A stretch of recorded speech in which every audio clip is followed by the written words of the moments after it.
You are listening to Zen and the Art of Triathlon.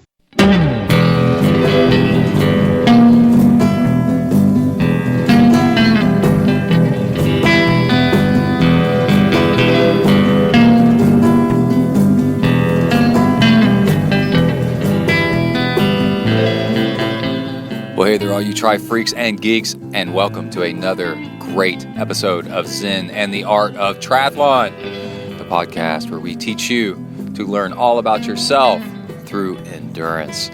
Okay, we have a great interview with Jeff Fairbanks about the Triumph Project. It's a really cool documentary that he's making about triathlon, and it has Rachel McBride in it, Dave Mira, all kinds of cool stuff.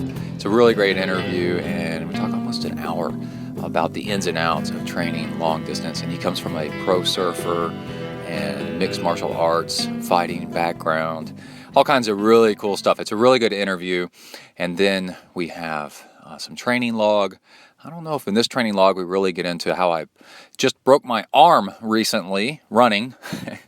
But we'll cover that at the tail end of the news, which we should go ahead and get to now. Here we go. Here's some triathlon news. All right, first up, we have Luke McKenzie went sub 8 hours at Ironman Western Australia, winning the race and pretty much dominating the whole scene. And that's a really big deal because he DNF'd, did not finish at Kona here this fall, and that was a little devastating to him, and you want to pick back up and succeed as soon as you can, and boy, do you ever. And Luke is from Australia, so that's a really big deal. And the race was actually not an easy race. It was kind of, I would say, like not pleasant conditions and a choppy swim, and the rest of the pro field, male and female, were nowhere near as fast, so he really cranked it out and had a successful race. So really good for him. Luke has been on ZenTri a long time ago. A really great guy and a surfer. So we like Luke, and congratulations.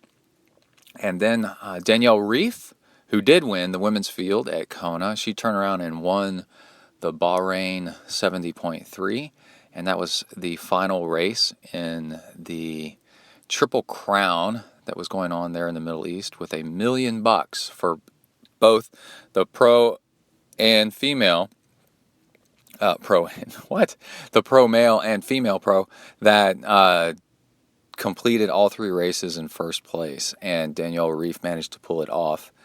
So she won $1 million, which is huge for her.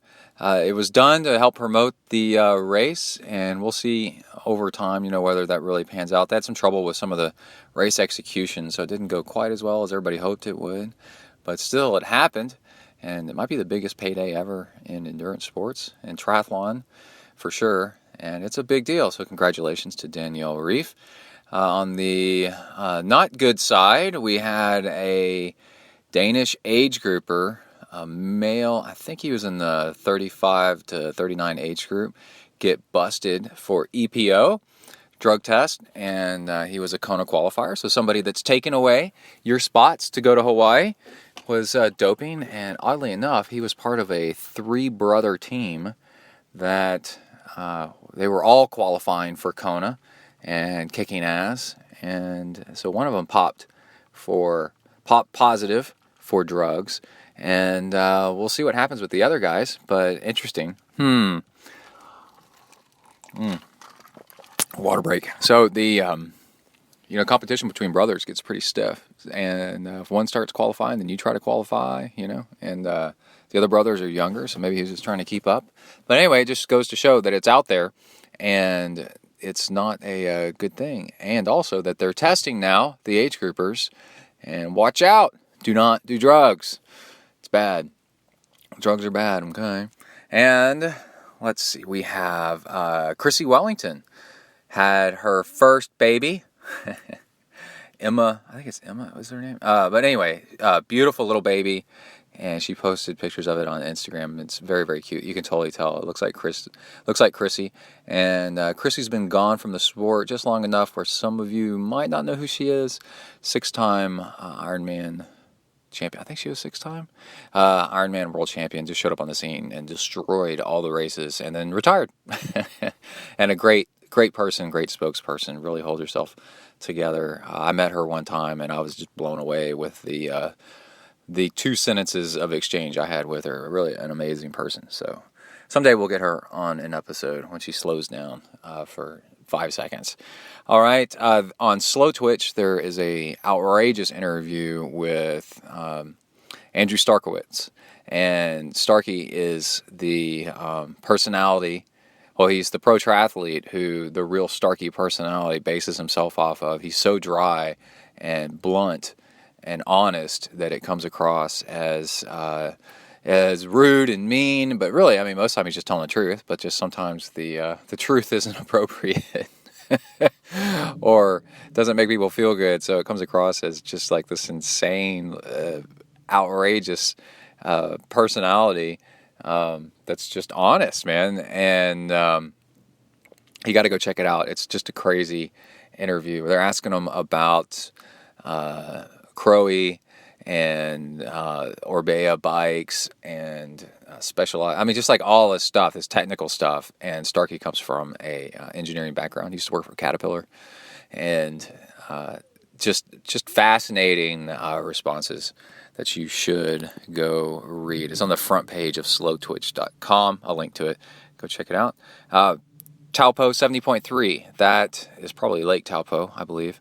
In New Zealand, you had Braden Currie of New Zealand and Meredith Kessler of the United States won those elite titles. That's pretty cool. Polar. You know, like there's Polar, Suunto, Garmin, one of these big watchmakers, device makers. They just announced integration with Strava. That's a big deal. Strava is the big social network where you can upload your workouts and see how you did. And Garmin has been connecting with Strava for a long time. I was actually surprised that Polar hasn't done it yet. And it's a big deal because the more things you have to sit down and hook your watch up to, and the more steps you have to take where it doesn't do it automatically, the more struggle and that you have and the more time it eats up. And as triathletes, we don't have a ton of time. We're trying to do all this stuff, and the more things that are automated and integrated they are, the better they are. And so this is a big deal. If you have a Polar device, you want to hook it up with Strava so it happens automatically.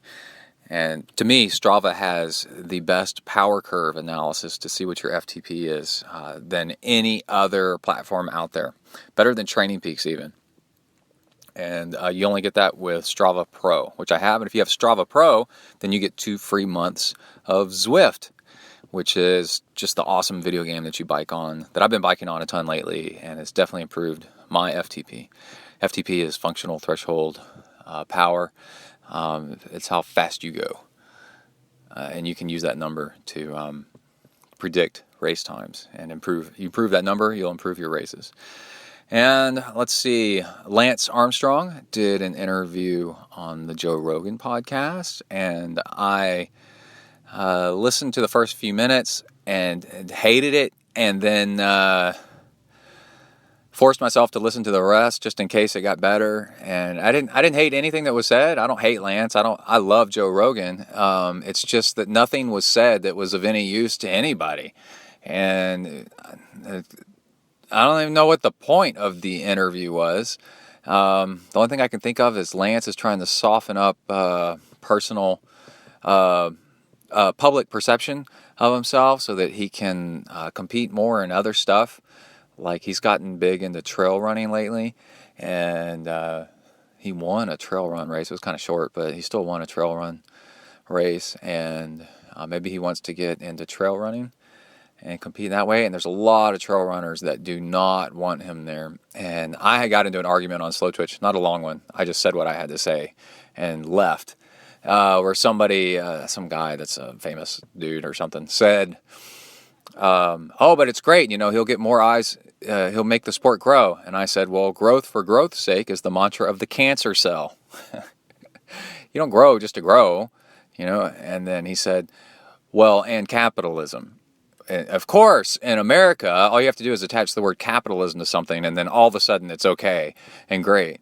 And I wrote back, no, doing something better than the other guy is capitalism. Doing something bigger is not good. I could put 10 cars in my driveway, and that's more and bigger than 2 cars in my driveway, but that's not better. Now all of a sudden I can't get in and out of my driveway. I could have more coal factories around my town, but now I can't see because of the pollution. And so that's sure, it's bigger and more power, but it's not better. You want to do things better and smarter, and trail running is a wonderful, beautiful thing. And let the sport grow naturally and organically instead of just trying to grow it just to grow it.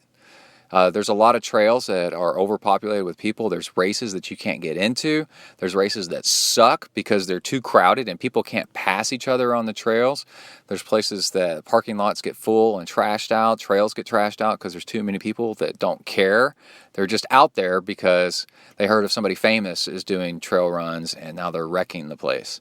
So just nothing. I like Lance, actually. I like him a lot, and I love trail running. But let's not promote trail running just to promote trail running. It's a delicate, wonderful thing, and if you let it grow on its own without forcing it, then it'll grow into a beautiful tree. You don't need to dump fertilizer, 500 pounds of fertilizer on a rose bush to make it better. You just let it grow and then add things where needed, and nothing more is needed than that.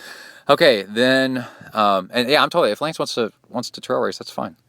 But let's not try to shove it down everybody's throat and get people out there that don't really care about it, or just being out there because they heard some famous guy. Lance is pop culture at this point, so you just get people out there that don't know what they're doing and just ruin it for everybody else, ruining your nice experience. Okay. Let's see, Rev 3 has added prize money to their races, to the pro field, and Rev 3 was taken over by Challenge for a little while, and Challenge somebody didn't like it, both sides didn't like it. Rev 3 broke back off, now they're their own again, and yeah, prize money mostly in the Olympic distance. Apparently they have 6 big races in the United States. I wish they had more. I wish they had some in Texas so I could go do some. So please, Rev 3, bring some races to Texas. And then finally in the news, I broke my arm. And what I was doing, I was out just running, and I was running in the dark. And I was texting to a coaching client about how he should have a flashlight when he runs at night. And while I was texting and running at the same time, I tripped and fell and broke my arm. And I literally went airborne and then came down on my left arm, probably because I might have been texting with my right. Who knows? With these things, that it happens so fast, it's hard to tell. I don't even know what I tripped over, but I was on a section of street with no street light, and most of the streets do have street lights, and I just tripped over something. There's like a section where the light was out or something like that, and I went airborne, came down on my arm, and what happens is if you hold your arm out stiffly and then crash down, you one of your arm bones slams into your other arm bones, and it'll fracture the head of the bone. It fractured it up near my elbow, and that splinters off fragments, and those fragments keep you from being able to twist your arm, like at the wrist. I can only point my thumb kind of at my face. Any more to the left or to the right of that is excruciating pain. This happened as I'm recording this almost a week ago. And then I also dislocated my elbow because as my arm joint decided to compress, it didn't have anywhere to go, so it goes sideways, and my elbow puffed up, and I didn't know it, but I also injured the heck out of my right toe. I guess trying to control my fall, I strained my toe, which I'll get to in a minute. I didn't realize how bad it was until a few days later when the pain decreased in my elbow. So I called Emily on my lovely cell phone that caused I caused it, but my cell phone, and said, I think I broke my arm, you might need to come get me. And she came and got me, and she took one look at me and said, we need to go to the emergency room. And I said, it's Friday night, emergency room is packed with people that are suffering from car accidents and are dying. And I am definitely not dying. I'm in my jogging shorts and just out jogging. We need to get going. I need to get to the doctor's office. I'll record while I drive. And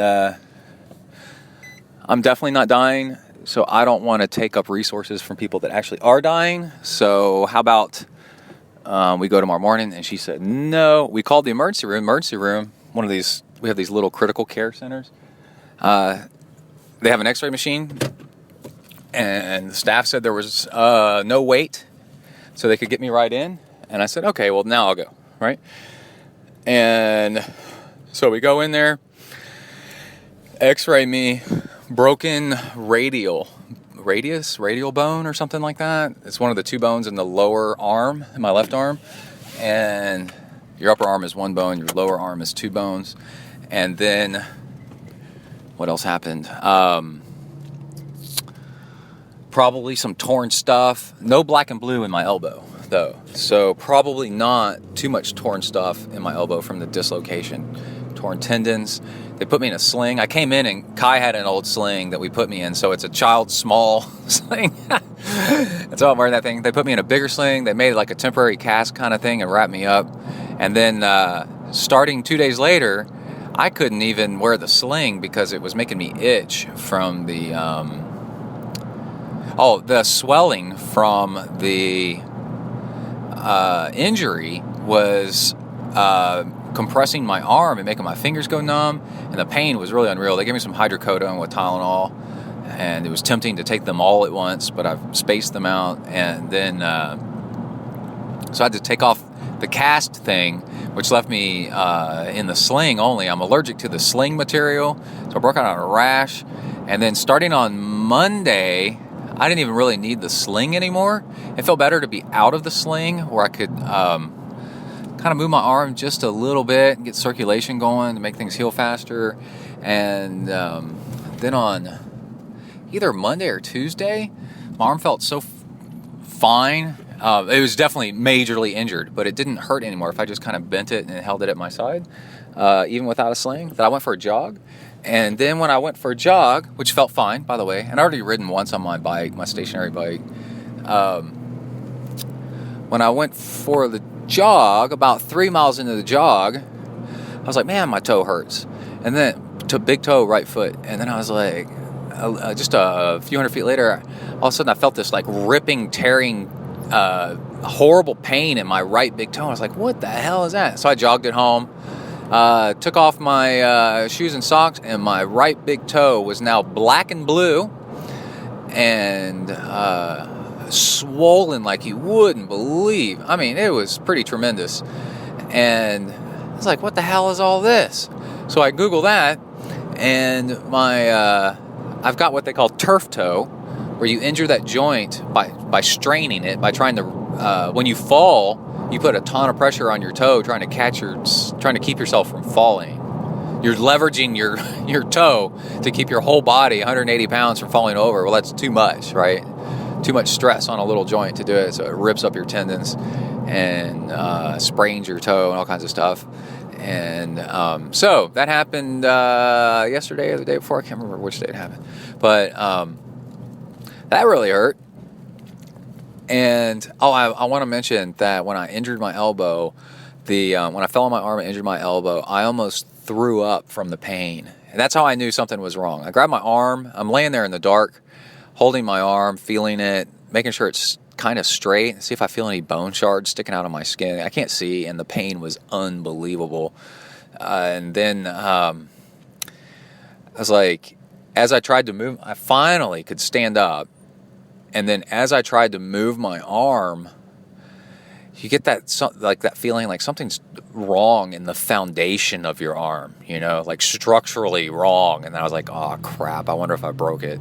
And then as I was trying to move my arm up and down, like flex the elbow joint, the pain was unbelievable. And that's when I started thinking I was going to throw up from the pain. And then that's when I called Emily. I'm like, I think you're going to have to come get me. Because I tried jogging for like 10 feet. And I was like, it hurt so much that I couldn't jog. And then in the car, pulling into the house to get over the lip of the driveway, which is, an inch or half an inch to get over the lip of the driveway to pull into the driveway, I was yelling in pain. The bump from that driveway, even going slowly over the lip of it, caused my arm to bounce enough, or the pain was just unreal. So that's how bad this hurt. When I was in the emergency room, they sent on a scale of 1 to 10, how bad does it hurt? And I said 9, because I do imagine that I could just stab myself in the arm with a K-bar knife over and over and over again. It's a big fixed blade knife the Marines use. And I was like, I imagine I could stab myself in the elbow with an arm, in the arm with a knife, and that would make it hurt even more than it hurts. And I said, but besides that, I think that's as bad as this thing hurts. There's not much more room than that, than just stabbing myself. Then it would hurt more. I thought the rest of my body feels pretty good. And see, that's why I didn't even think about my toe at the time. And so that happened Friday night. Monday morning, we were finally able to get in with somebody to make an appointment.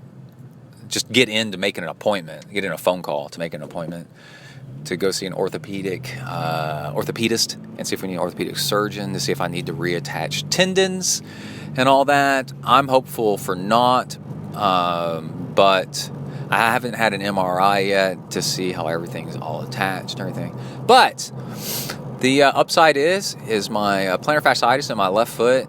I'm not running with that turf toe thing.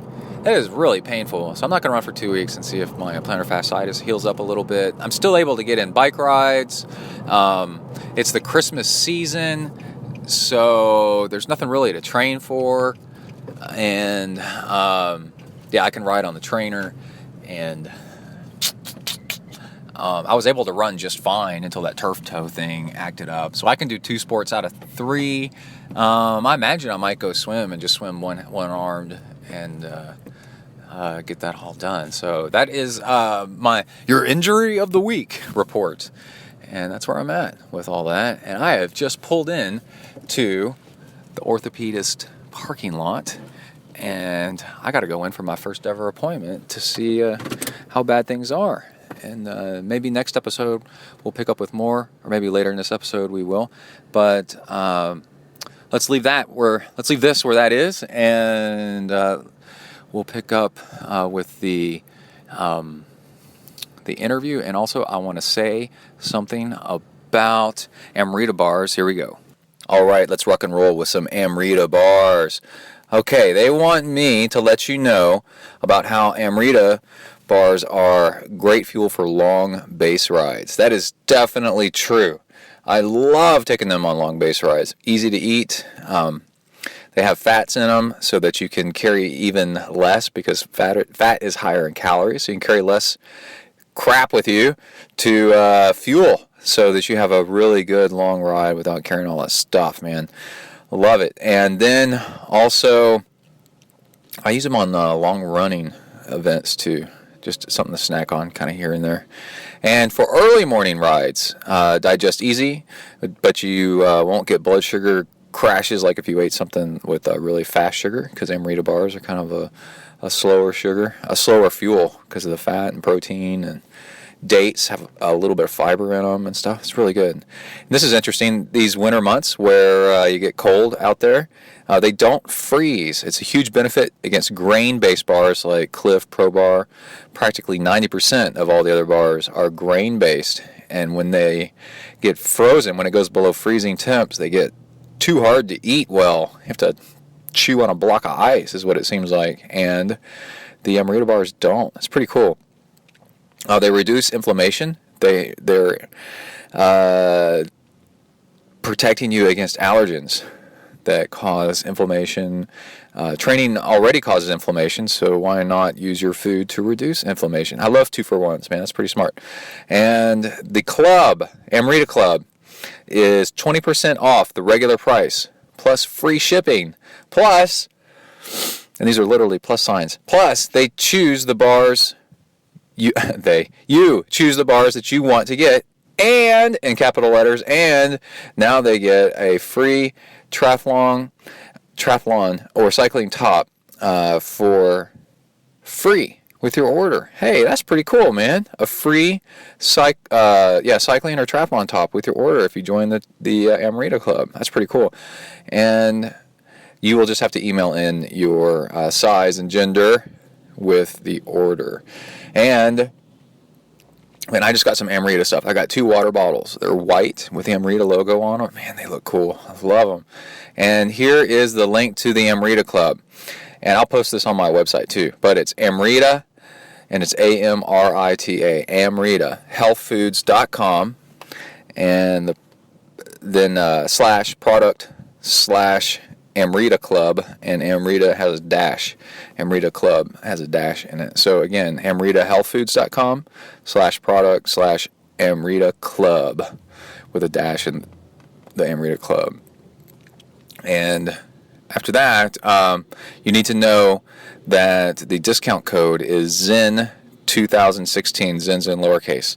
So if you don't mention that, then they don't know that you heard about it from ZenTri, and they're going to quit letting me pilfer their stuff and get Amrita bars and Amrita gear, which I love. So I'll be angry if you don't mention Zen 2016, all lower letters, the Zen.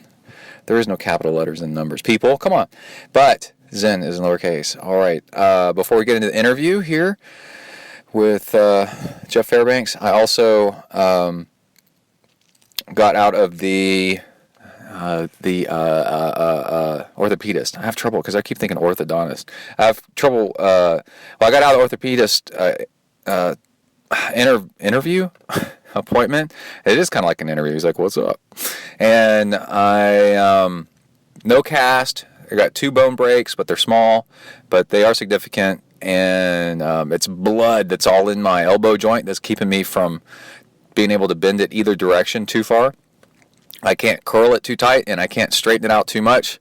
For example, I tried to scratch something on my face with my left hand. I can't touch my face with my left hand because my elbow won't bend towards my face.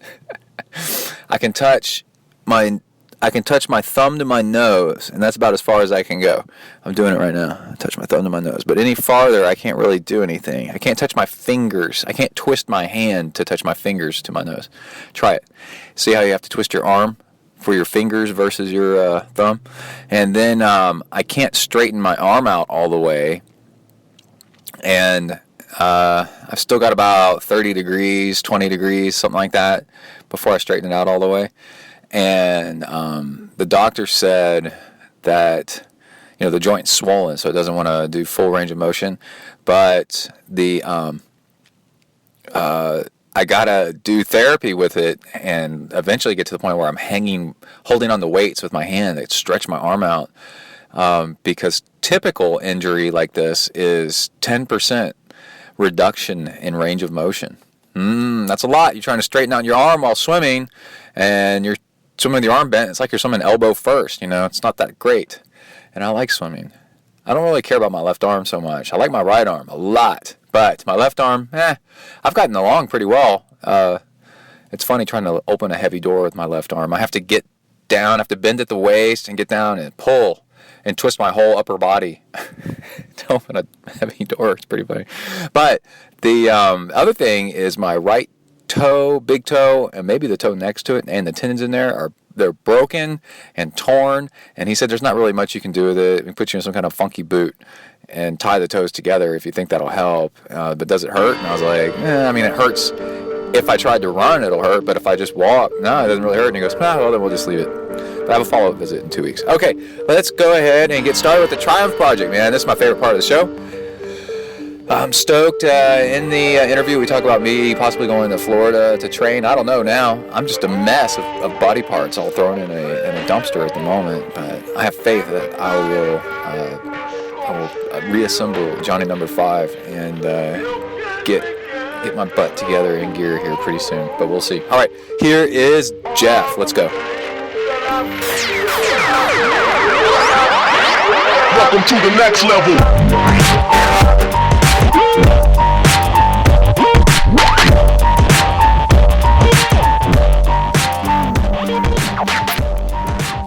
Are you ready to rock? Yeah, I'm ready to rock. When are you coming out to train with me?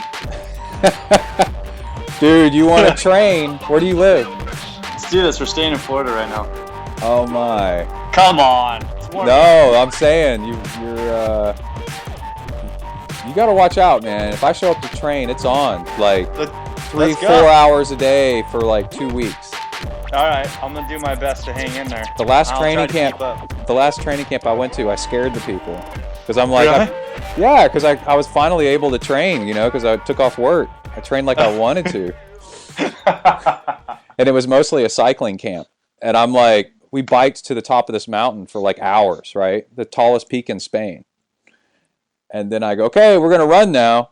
And they're like, you're crazy. And I'm like, I'm a triathlete, dude. We're gonna run now. This is what we do. So why don't you come on the up the coast tour? You come out for a couple days and do that whole thing with me. That'll be freaking half a day's work each day. that sounds cool. Let's do it. Yell at me. We'll talk after the interview. We'll see All what's up.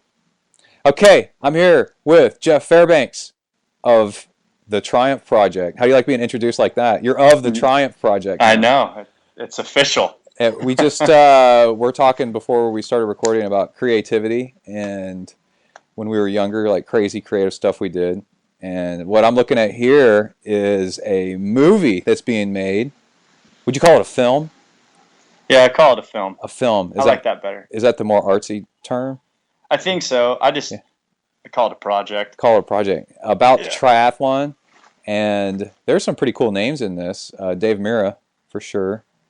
And there's a little list that's scrolling here in front of me. Rachel McBride. She's really badass. And then, of course, there's a Jeff Fairbanks. I think you might know him.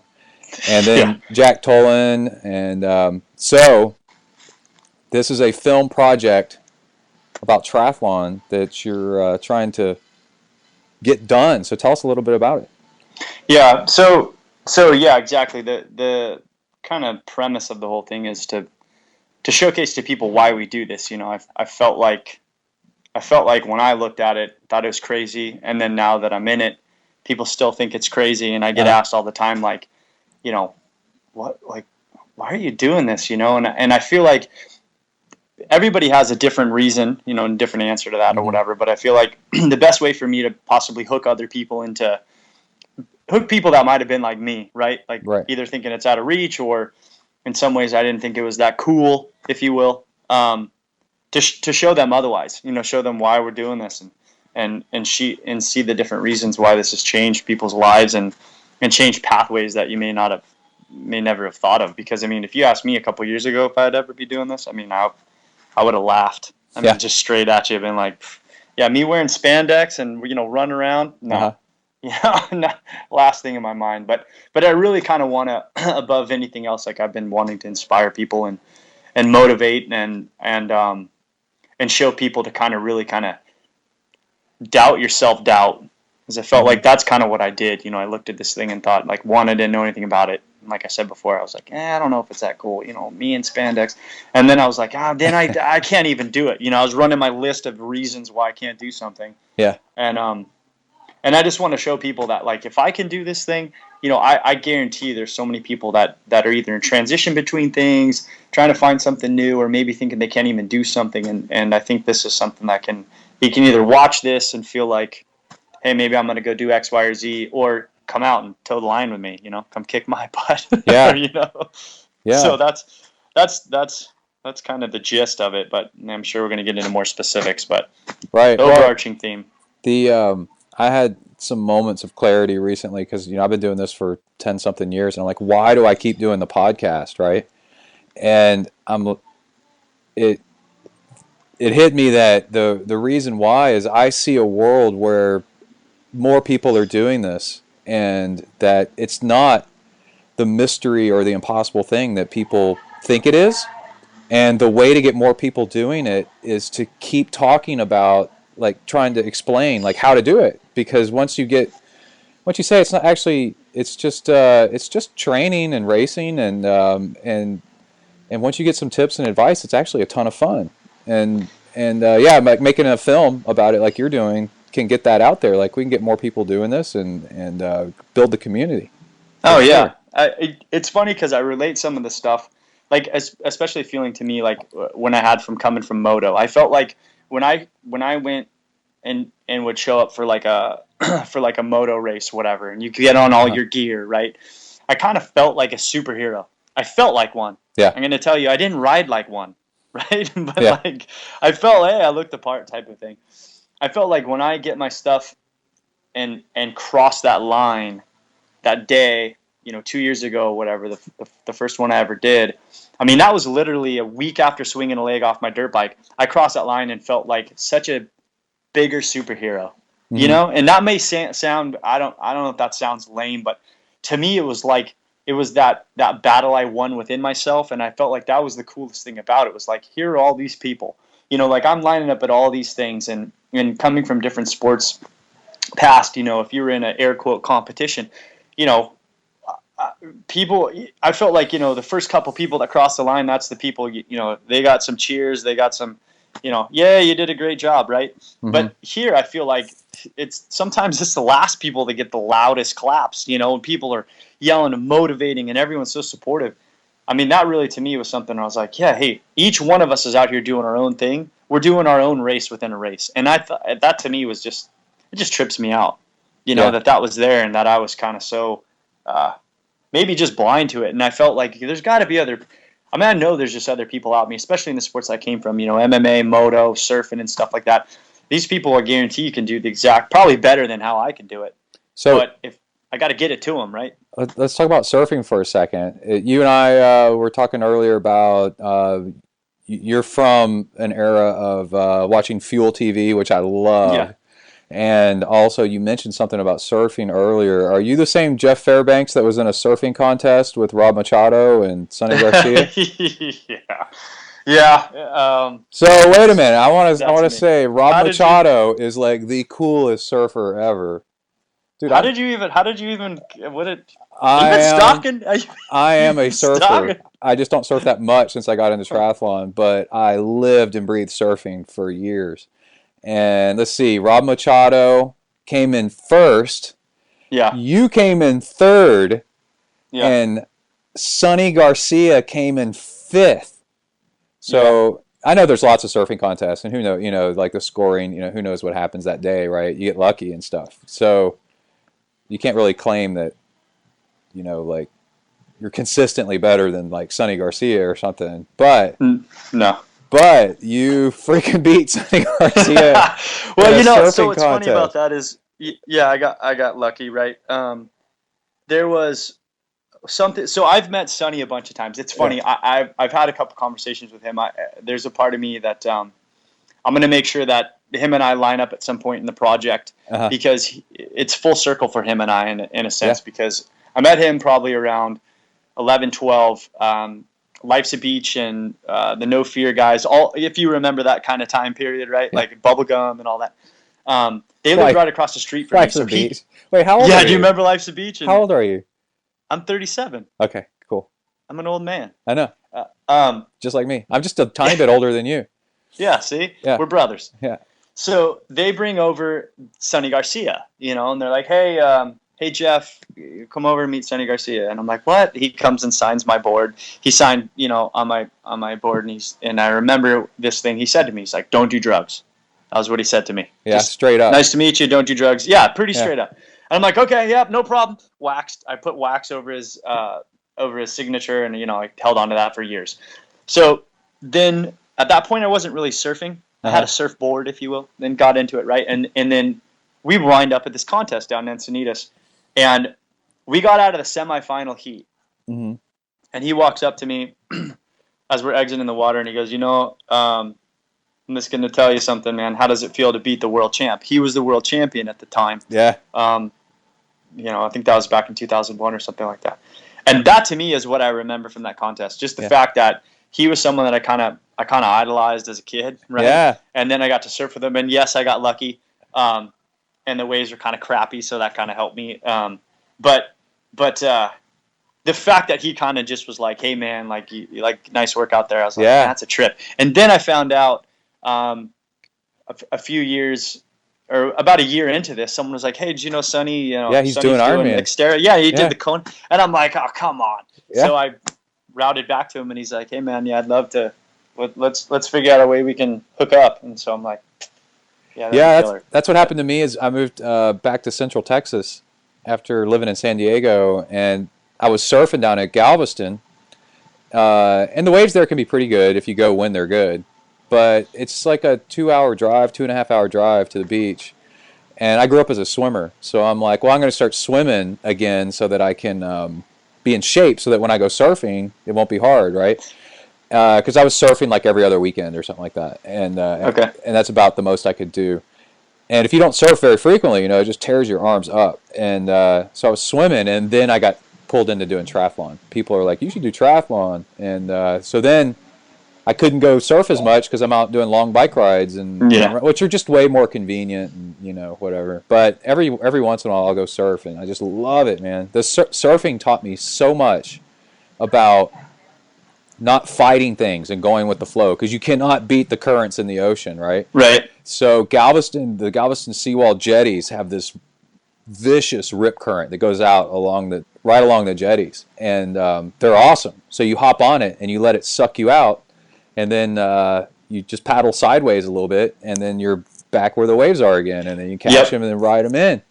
And it's just this. And once you figure that out, then you figure out the whole cycle. You figure out the cycle of the ocean. You figure out the cycle of life and how much easier it is. And you're waiting for sets to stop so you can paddle out. Right. And, oh man, dude! And it taught me so much about everything. And so that's what got me into doing triathlon with the right mindset, like what you're talking about. Yeah, it was funny. I kind of felt like surfing for me. There was something that when a board, so I have a big fear of like open water swims, mainly because I swim with my eyes closed. So this is the truth. Yeah. We went out, I did the first open water swim, and this woman's like, yeah, okay, we're going to go with this group, go out, and here I am. I hear all this noise, this chatter. I look up, come up out of the water. There's this boat with these two fishermen freaking out. A guy in the kayak's like, hey, Jeff, you're swimming a circle. And I'm like, what? He's like, you swam a big, huge, like 360 back into the boat. And, I didn't know.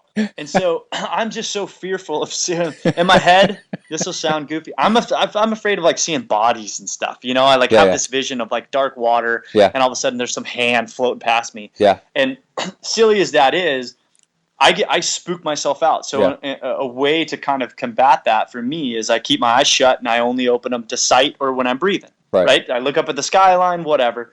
And for some reason, I attribute that to my board. Like when I was, you be out there. Sometimes you're in deep water. Sometimes you're shallow reefs and stuff like that. You can always get up on the board a little bit. Yeah, I felt like that there's a barrier, and there's something about me feeling vulnerable without that there and being face down. Yeah. That's been my thing I've had to overcome, and I'm kind of self-taught in this whole thing, and I've gotten better, but still not open the eyes. I grew up on water, swimming on water, not living on boats, but pretty much like weekends and lakes and oceans and stuff, dude.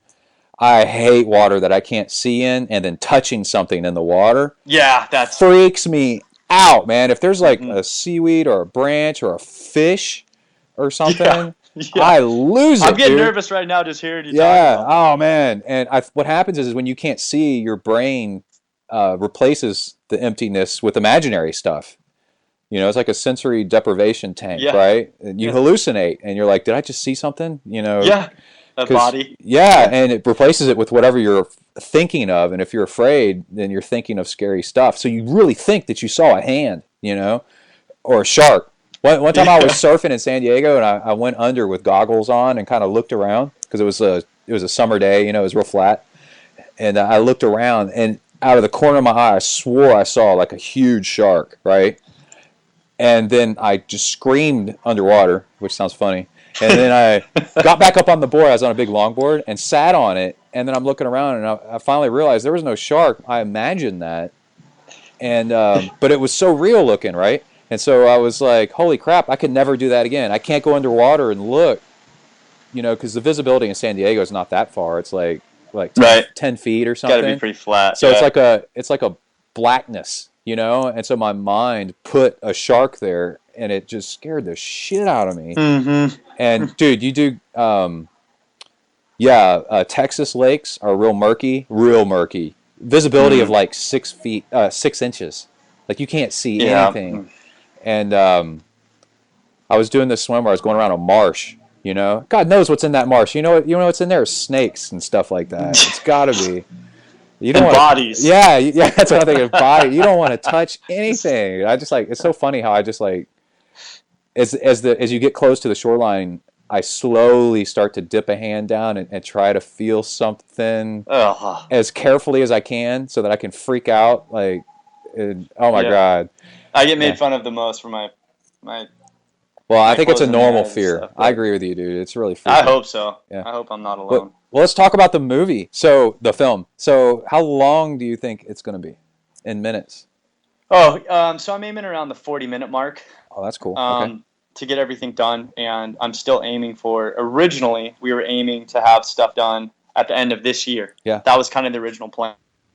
But we had some Rachel hurt her foot.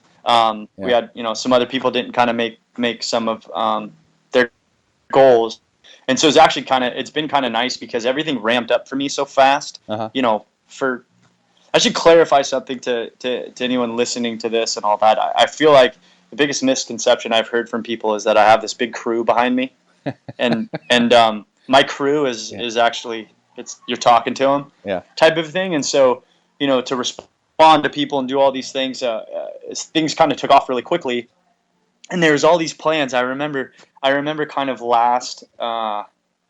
the beginning of last year, I was looking at everyone's schedule, like okay, I was really race focused, like okay, I need to film this race and this race, and Rachel's going to be like in Austria, Dave's looking at like Kona, Jack's over in Chicago. I'm thinking this is and also this is out of my pocket, right? So I'm thinking, homie doesn't really play all that hard here, guys. Can we? You think maybe we can want to all go to Kona or something like that? Yeah. And so a lot of that stuff kind of went kind of, I don't want to say sideways, but just kind of went a different way.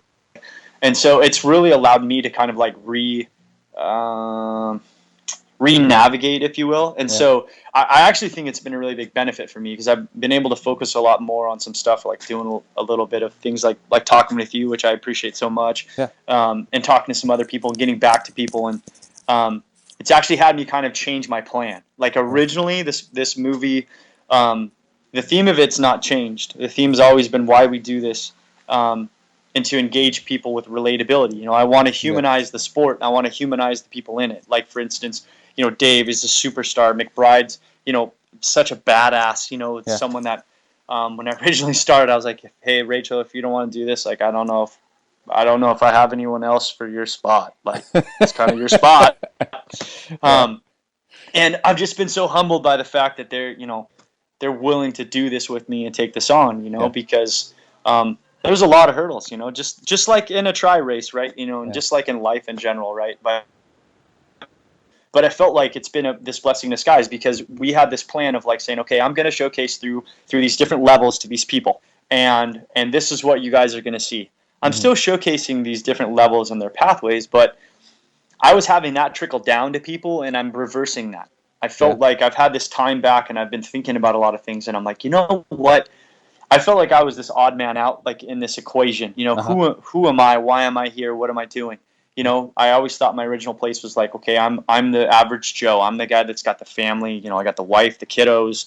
I'm trying to juggle job, this side project, training. How do I get it done? And I wanted to showcase to people that say, how do you do this? Well, this is how I do it, right? So if you want to tell me you're working and you can't go ride a bike at night, well, I'm working, riding a bike at night while the kids are watching the show and working on this side project, right? So so beat that type. But so I flipped it around in the sense of saying, okay, I'm looking at more of a perspective from my own, which is I'm looking at the tri community. If I'm going to say that I represent a lot of people in the backbone of the sport, the people that have jobs and well, I should say this, people that aren't doing triathlon as a job. Right. So they have their normal responsibilities. They're trying to fit this in as a hobby, whether it's competitive or not. I want that to be the voice of why we're doing this. And I want that to support the pathways that I'm showing for Dave, for Rachel, for myself, and for Jack. And to me, that made the most sense. I'm thinking, okay, now here are people that are going to be submitting to me their reasons why. So my plan was I want to have people submit to me their footage of why they're doing this and how it's changed their life. And that's going to segue and lace within the pathways that we're traveling. Dave qualifying for Kona, Rachel going for moving into long distance.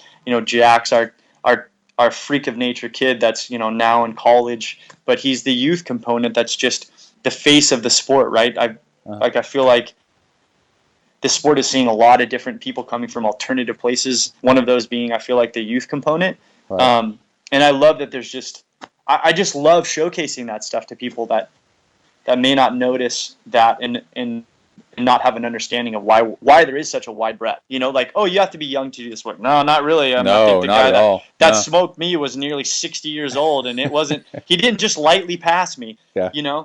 And so, and that's another thing that I'm not used to. Like surfing, you prime out, man. I mean, I was 24 years old looking at my main sponsor drop, going under, and I took that as a sign. Like, I'm like, writing's on the wall. I got to figure something else out. I went to school. But I just feel like that's such a cool thing, that you can have people not only wax me from all walks of life, but that you're not sitting there saying, well, I'm aged out. Right. You're really not. And so I felt like I've been so inspired by all these people and having this break between things, seeing all the Instagram stuff and the feedback I'm getting. And I'm like, you know what? You guys need to be the ones driving this film. Yeah. And that's the reason for the change. And I really think it's going to make a huger impact. I think people can relate to that a lot. And I think people will be engaged to want to submit their stuff. What I've noticed in the sport, okay, so like Lance Armstrong said that he tried playing different ball sports growing up, and he was okay, but he just wasn't very coordinated, so he wasn't very good. But, endurance sports are just kind of straight line, and you don't have to be wicked fast to do long-distance triathlon, right? They're not running 4-minute miles for a marathon. Like, they're not trying to break a 2-hour marathon. They're trying to do... You can win Kona with a 2:40, right? Hey, are you there? Yeah, what happened? You didn't like my story. I don't know. No, I don't know. We were living in a new house and the internet drops out every once in a while. It's just okay. We got super high-speed internet, and then all of a sudden no internet for like 5 seconds, and then it'll kill it. I was saying you don't have to be like crazy fast, right? People are winning Kona with a 2:40 marathon, which is nowhere near the world record, right? Right. I mean, it's not even close. It's ridiculous, right? These people would not be competitive in the Olympics in the marathon at all, right? But so you don't have to be like super, super fast. You just have to be good at training and finding the time. And so what you have is people in the sport that come from a wide variety of backgrounds who are, were maybe they're kind of athletic or kind of want to try being athletic, because just as being a human, you're already an endurance machine, right? Humans are the fantastic endurance athletes just straight out of the box with minimal talent. We can outrun horses, run them into the ground and stuff. So if you'll find these people pick up triathlon that did other sports, and then they age out of the other sport or get injured out, or they get bored, or like I moved, too far away from the ocean, and then I found something to do, and then, so you have all these crazy stories of how people got into triathlon, and then they can do it the rest of their life, which is amazing. Yeah. Right. And two, for me, it was like, something that I felt kind of astounding was like, I've never had a direct output that kind of impacted what I did. So, like bringing up the surfing thing, I relied on a lot of variables there to fall into my way, right? Like I could have the best bag of tricks in the world, but if that wave doesn't come my way and you and I are in a competition, it's not going to matter, right? Whereas I feel like in this sport, like I actually see a direct reflection of my input as my output. Yeah. And I haven't had that before. And I think that was one of the things that really hooked me, was that I'm not like a competitor. I'm not really good. I'll just call it like that. Okay. But I have a desire to enter in these races, and I get so nervous, man. I remember like even fighting, like even in MMA, and even practicing for moto, when you like, it's not even a race, but they just say, oh, let's practice starts, and you line up, and I hear that, I get that same like nervousness when I'm like, look, I'm not even here towing the line to think like I'm going to be in the top. I'm not trying to win this thing, right? But I'm nervous like I am, like this inner competition. And I think I'm that way because I can use these things more as like a barometer. You know, like I get to feel this check-in point where I think, okay, I've been doing this training for now, you know, however long, right? Yeah. And have I gotten any better on the bike? What was my average? Now, keep in mind, you can go to different courses and different things. But for what I like is like I can go back to, for example, Naples. I raced Naples my first half ever. I've done 2 in my life, or in my, I should say, my triathlon life. Yeah. And you know, I did it there, and I can go back there, and that course is there for me. The road's there for me, and whether it's raining or not, we're all dealing with it. And I've just, that's been such a benefit to me to have that, to know that like I can sit here and work harder and see something versus surfing. It's like I worked hard all week and that's great. I didn't get the waves. Fantastic. I'll go home. Yeah. Yep, didn't make the money round, you know? Yeah. I've done one surfing contest and came in dead last, and I drove 2 hours to get there, you know? And I was like, anybody clapping for you when you came in last place? Were they no, like, my brother-in-law was there, and he doesn't like surfing, and he was like, well, that was a waste of your time, wasn't it? And I go, well, at least I got a shirt, and it doesn't say on the shirt that I got last. It said I was in a surfing contest. So yeah. But I could say I was in one time. Not, you know. That's true. And I feel like there are some people too that like for this sport, right? They might want to bucket list it, right? I feel like I've noticed there's some people that say like, I'm going to do this. They think this is crazy. I'm going to do this one time. Or they go the other way where they're like, I did one and this is it, man. And that happened to me. I sold my dirt bike a week later, and here's something that was like, you know, all tricked out. I was super psyched on it, and I get something that doesn't have a motor, you know, nothing fancy, that I got to pedal. And I'm like, man, what the hell? I thought moto was expensive. Yeah. You know, like, frick. But so anyhow, I kind of want to show a little bit of that too, is like, that there's a lot of different layers to it, you know, like you don't have to do the long distance, you know, you can do sprints and super sprints and a lot of that stuff's really fun. The action comes in. I mean, my wife, this is the first sport I've done. You know, I started, like you mentioned, Lance, I started in that traditional sense where my parents threw me in soccer and baseball forever. Yeah. You know? Yeah. And I was like, yeah, I'm done. And this is the first sport for me that I want to say is wife approved, you know? I leave the house and she's like, yeah, see you in like, you know, going for an hour run. Perfect. See you later. Because when I did moto and surfing, you said 2.5 hours. It was 2.5 hours from Seattle to the coast. And if I went moto, I'm gone all day. Yeah. You know? And then, you know, if I get hurt, you know, then she's really not pumped, you know? You're on the couch sitting up with your knee. My wife's the same way. And my wife actually knocked out a half Ironman. She went and trained for one and did one time. You know? See? I got it. Yeah, so like your whole family can do it. I was at a triathlon one time where a granddad, his daughter, and his grandson were all in the same race together. That's badass. Yeah. You know, maybe I'll inspire my kiddos to come do that stuff. But yeah, it's well, tell me more about the layers, like you're saying, and how are you gonna try to show them in the film? Like, what are some of your ideas in the film? Yeah, so people need to go see your trailer that you've made. It is awesome. Oh, thanks, man. Yeah, it's really cool. So anyway, go ahead. Yeah, definitely. For those that haven't seen it, for sure check it out and give me some feedback, because I'll hear it. Just me. So be gentle. If it, But yeah, so some of the layers, I kind of came up with a really cool idea that, I want to say I'm modifying an idea, but one way for me is, as I was saying before, I kind of felt like lost as far as my place in the film. I couldn't, you know, everyone else kind of has these plans, like, and I don't have a plan. My plan was to do the project, right? And originally I thought, well, I'm just going to be the bridge that like I'll train with Dave, and I'll train with Rachel, and I'll train with Jack, and then I'm going to showcase my living to then to show kind of the differences between all of us and the relatability factor. But I'm like, it doesn't really give me like a path. I'm just kind of like connecting things. Yeah. And so I had heard about this guy, and you may have too, but James Lawrence, the Iron Cowboy type Oh, deal. yeah. So, he did that 50 states and 50 irons, 50 days type thing, which I thought was crazy. Instantly after that, everything I ever have done or want to do just sounds stupid. I go out and do a self-supported Ultraman, and I'm like, who cares when somebody has gone out and done 50 Ironmans in a row? He did a self-supported. I remember he did a self-supported Ultraman as training.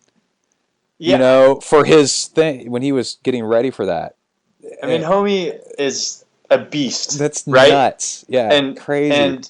But I saw that, and I was like, you know what? Like, I heard the second I came up with this idea, and I'll tell you what made me want to do this project. But I kind of watched what he did. I saw it at the very tail end of what he was doing. Yeah. And I was like, that's crazy. That's crazy.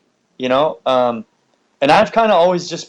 I've always kind of just been a little bit crazy. I mean, I always liked extreme sports. I kind of, I was the guy that, like, you went snowboarding, like, I was the one that's going to fall. Like, the biggest jump, Jeff will go do that one, type of thing. Never the best, right? But just willing. You find your own specialty within. I found my niche, right? Yeah. And so I kept thinking to myself, I'm like, you know what? I really liked kind of how he engaged with the community and in the way that he did that. Mm-hmm. I by no means am as badass as he is, but I came up with this idea that I'm going to go up the coast here on the East Coast. I'm going to go to a different city for about 21 days, and I'll do half iron distances for the 3 weeks. Oh, okay. Every day or every other day? No, every day. Every day, a half Ironman. Yep, and I'll have people come out and, I should say, hopefully I'll have people come out and join me at some points. I'll help you get those people. Yeah, dude, I love it. Yeah. Come on out, bring it. Yeah. And basically that was one way that I was going to showcase some life stories, as I wanted to have. I'm working in conjunction with a buddy that helped me. He's from New York. That is going to help kind of triage some of the filming stuff for when I'm out there, but also for some of the people that want to show up, they can showcase some of their stories, and we can actually get that filmed. So while we're doing that, because I thought that would be a really cool way, and we'll work our way up towards Dave. I'll have Rachel come out and all that stuff. So I'm kind of hoping that's seam of stuff that's sewing the paths together, and that's getting me away from being so race focused, because I feel like the race is the result, and that's cool, I think, in some ways for me to see, but the reality is the basis for me to do this whole thing was, like, when I watched those the Ironman videos, when they do the championships, I'm not drawn to the fact of who they're following as the leader. I'm drawn by the fact of the things that they're showcasing as being the stories within the stories that are just supporting the paths of the guys that won, or the things that are doing their thing. And I'm like, you know what? Yeah, that's my message. And a year ago, I've been doing this for a year now, right? Yeah. I watched one night, my wife and I. See how I'm segueing into this nice little how this came to be, right? Yeah, okay. I'm trying. I don't want you to have to ask me a bunch of questions. Yeah. And so, so we're sitting there one night. I come home and my wife's like, "Yeah, let's watch a movie." I'm like, "Yeah, let's do this." And she's like, "There's no really movies to watch after we've been fumbling around on Apple TV." And she's like, "Well, why don't we watch this documentary on a tiny house?" I'm like, "What?" Yeah. I don't want to watch a documentary on a tiny house. She's like, "Come on, it's only $1." I'm like, all right. Yeah. So we watched this documentary, and the premise is real simple. It's just a dude that, some homie wants to build his little house on trailer, and he wants to go drive it to some property and live there, right? Right. Never built one, and he's like, "I'll do it in the summer." Yeah. And lo and behold, it took him over a year, and the beauty of what he did was that he wasn't a filmer guy, and he wasn't a construction guy. He was Googling all sorts of stuff on how to do things, but he showcased his failures, and he showcased all of these different people in the tiny house community that had changed their lives and why they're doing it. And I watched that documentary, we got done with it, and I said, that's the gap I see in triathlon. Yeah. I felt like when I was in surfing, it was all top down. So you showcase the best stuff, the best pros, and said, you want to do this. And I felt like I saw that when I came into triathlon and realized really quickly, like, this idea that this isn't for me. And I'd see these movies about these, like, top-end people going, I don't have 40 hours a week to do this. Right. I got a family, I got stuff to do. And plus, like, I tried to run a marathon once. That sucked. I don't know if I could do that after riding a bike. You're right. Like that was just all my thinking. And so I felt like I watched that documentary and I was like, this is what I'm going to do. And I mean, my wife's like, you're crazy, and I heard this from people like, you're crazy. You're not a filmer. I'm like, I know, but there's so many things I'm not. And I feel like it's not always about knowing everything, right? It's about figuring it out, right? Yeah. Like, and so I started off and I'm like, you know what? I really want to showcase through levels why we do this. And I had heard, it was the funniest thing. I heard from this guy that was in the industry. He's like, you know what? I don't get it. He had done a documentary. Some of these people had some film experience. I don't. I'm very open about that. And he goes, I don't get it. I don't think it's going to fly. I think I don't want to say it's stupid, but I think you need to have like a purpose or whatever.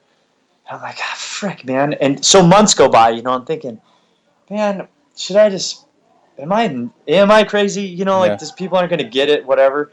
And all of a sudden I get a text from this guy, same guy.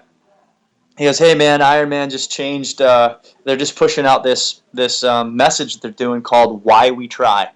Keep going with what you're going. And that to me was like kind of an validation. A validation point, exactly. Yeah. And I'm like, okay, I'm sticking to course. And so that's what I've been doing since then. And I've just sort of stopped listening to, it's not that I don't listen to people, but I've had some people kind of, when I first started going, they were trying to tell me how to do things and really trying to direct me in a path that felt weird. Yeah.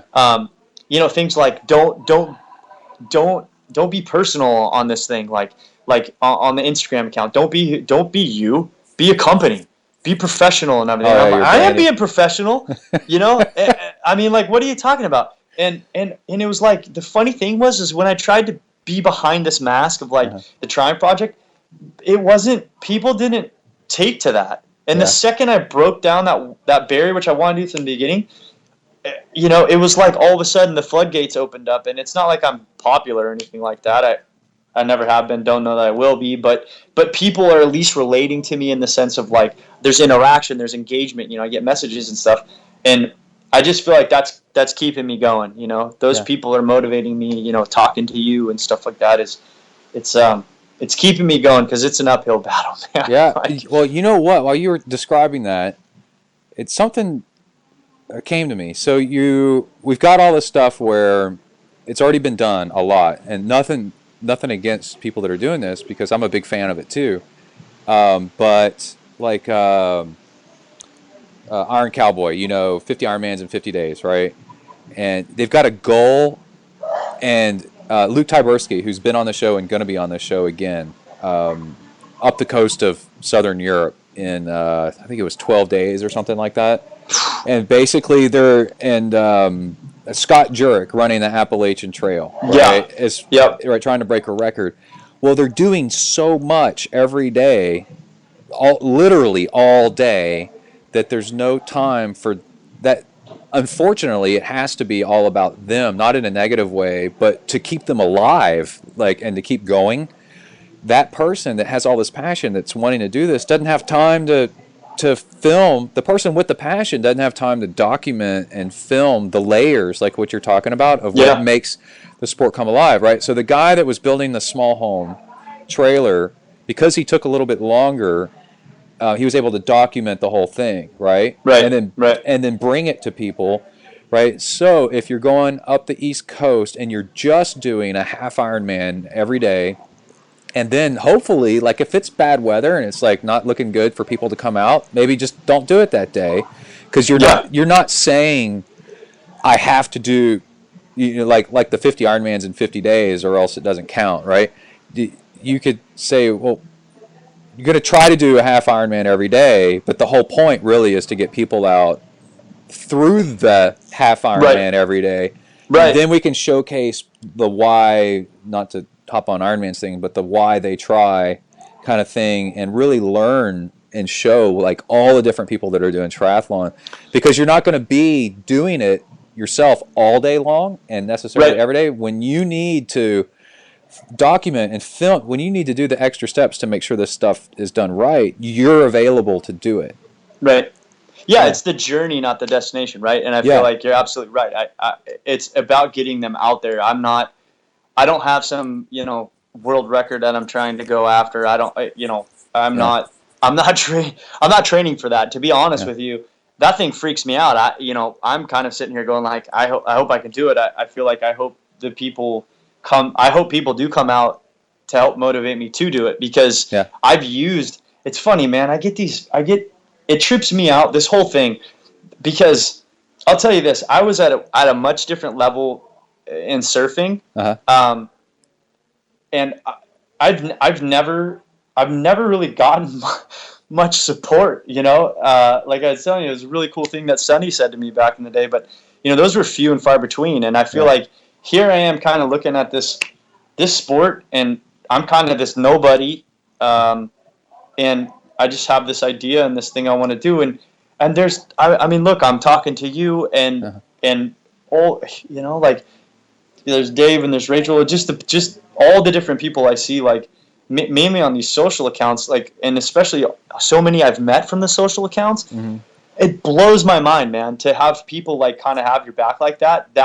That's helped me in these times when I felt like, 6 months ago I parted ways with the guy that was helping me film, and I didn't know what was going to happen, and it's helped me. The triathlon culture attracts successful people that love a challenge, and they can be from all different incomes, all different places in life. But I noticed when I started doing triathlons that you could leave your stuff out, and no one's going to steal your stuff. And you're like, whoa, this is a different group of people. These are people that are real. They're good people, and they want to see each other succeed. So it's not hard to find like really enthusiastic people that want to help you get your thing done, because we can't do everything, right? I can't do what you're doing right now, but I can kind of live through you, right? Right. And so I can support you, and then when you do it, then I feel like I had a part in it, right? And then so I think after a while we all kind of figure out our little niches of, we can only do this and that and the other, but this other person we know can do that, and then we can help them, and then we're all like better for it.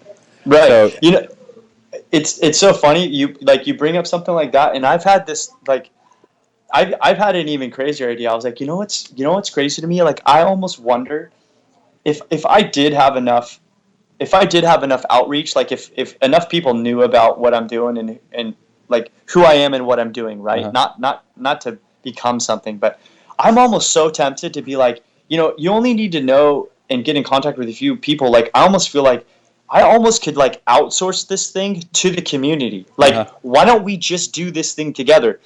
And I'm almost curious, if that would work. That should be your next project. Do you know what I'm saying? Literally, instead of people saying like, okay, like Jeff's doing all these things, like I would be like, okay, cameraman Johnny over here is a try guy and his job is this, and he says, I'm coming on the East Coast tour and filming, and you're like, sounds good. I mean, just, you know what I'm saying? Like, stuff like that, because with the way things have gone, like, and the people that I've met so far, that wouldn't surprise me. How about that? And so, anyhow, sorry, just made me think about that. I outsource stuff on Twitter all the time with because all my friends on Twitter are triathletes, right? But I'll be like, hey, just the other day I said, I cannot figure out how to program this thing in Python. Anybody know how to program? Is there any Python wizards out there? And all of a sudden, everybody's like trying to help me, Yeah. And it's this really weird community of. But see, you're famous, man. See how you got that? No. But I think Twitter is like, hey, congratulations, Triumph Project Jeff. You have 100 followers. I'm like, woo! Well, I've been doing this a long time. But the other thing I was going to say, you're filming from the trailer. I can tell you've got a unique filming angle, and that definitely. Man, I used to love watching Fuel TV, and that comes from you watched action sports documentaries, right? So these snowboarding, surfing, skateboarding, what kind of stuff did the Fuel TV's changed names though? What are they now? Yeah, they're grind. Grind? Now they're grind TV. But yeah, all that stuff, the snowboarding, the skating. I watched a lot of stuff, like a lot of the X Games and things like that, when like actually went back when Dave was doing his stuff. And downhill mountain biking. Yeah, a lot of the mountain biking. And, yeah. And there's just something about, like, I mean, this might sound, trying to make this sound like in a nice way, but like this is kind of really how I felt, and this is just my opinion. The first time I walked up to a triathlon event, I felt like I walked into a very vanilla scene. Okay, like I thought, this isn't me. This isn't for me. Like, I'm not gonna fit in. Like, I got a full sleeve of tattoos and stuff. Like, I want to say that I was colorful for that environment. Right. My hat doesn't look like their hat. I'm not, and it's no offense to that. I'm just saying, for me coming in, I felt like I was a little bit colorful for it. Yeah. And I felt like that's helped people remember me, but at the same time, that's my flair. That's kind of what I feel like I want to inject into this. And that's my hope, is that if I can inject a little bit of that colorfulness into this project by the way of just looking at it a little different, like, because here's the straight thing about it. I don't want to see you running up a hill. To me, like, film you running straight up a hill, like, that's boring to me, right? Like, right. I remember hearing something, or I think you and I were talking earlier, maybe you're like, seeing you in a pool going back and forth, like, no thanks. Just one person alone in a pool doing freestyle at half speed is kind of like, and that's for me. Like, I want people to think to this thing. I want there to be an edge to it, and that's kind of where we did. We had, and it was funny. Like, some of the things I get, like I was telling you, I don't have any film experience, right? But I do a lot of moto stuff. I like a lot of the. There's actually a couple cool snowboarding stuff. Like, Red Bull does a lot of cool things. GoPro has some cool stuff. Where you can see that there's just a different way you set something up, and it changes the whole look of it. Like, you could still be running that same street, but where you're at, where the viewer's eye is, and especially with some of the drone stuff, like I got a buddy here right now. I'm in Florida. He's got one of those DJIs, which is like the gnarly, the Phantoms, and those things, even just hovering. Like, if you think someone's like putting a camera here, but the second you start moving and that thing's moving with you, it's a whole other, some people might say it's played out or whatever, but I still think that stuff's badass, man. I'm kind of like, gosh, it just looks so cool to do different angles like that, and to give the viewer something to think that, look, this is a badass sport. That's how I feel now being here. I don't want someone to walk up to me and be like, Mr. Vanilla Triathlon guy. Like, no, man. Yeah, the sport is there's a lot of vanilla people in it, so it's actually people like you stand out really quickly and then get a lot of attention, because everybody trusts and loves one another, so it's not like you'd be looking at you with a stink eye. They look at you with like hey, who's that guy? AJ Balco, gets into the sport, punk rocker, sleeve tattoos. All of a sudden, everybody's like, "Wow, who's that guy?" And it's like, dude, there's a million guys like that, but he really stands out because most people are plain compared to that.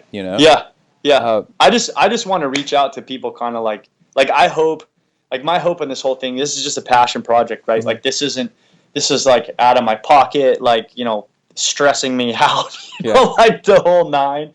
But to me, like, to reach out to someone, like, who might have been in where I was, or to hear from someone, even if someone doesn't even want to do something to my extent or whatever, but to hear that something they've related to it and it's motivated them to do something different that they didn't think they could do, then I feel like such a win, man. If I could get one of those at the end of this, man, that's just so much to me, because there was a point in time when I first started this, like I told you, my wife thought I was crazy, right? And halfway going through this thing, I've filmed the trailer twice. So I've had two of these things come close to fruition and then not work out, right? And so the second one comes through, and I remember the day I saw it, and I'm like, okay, ready?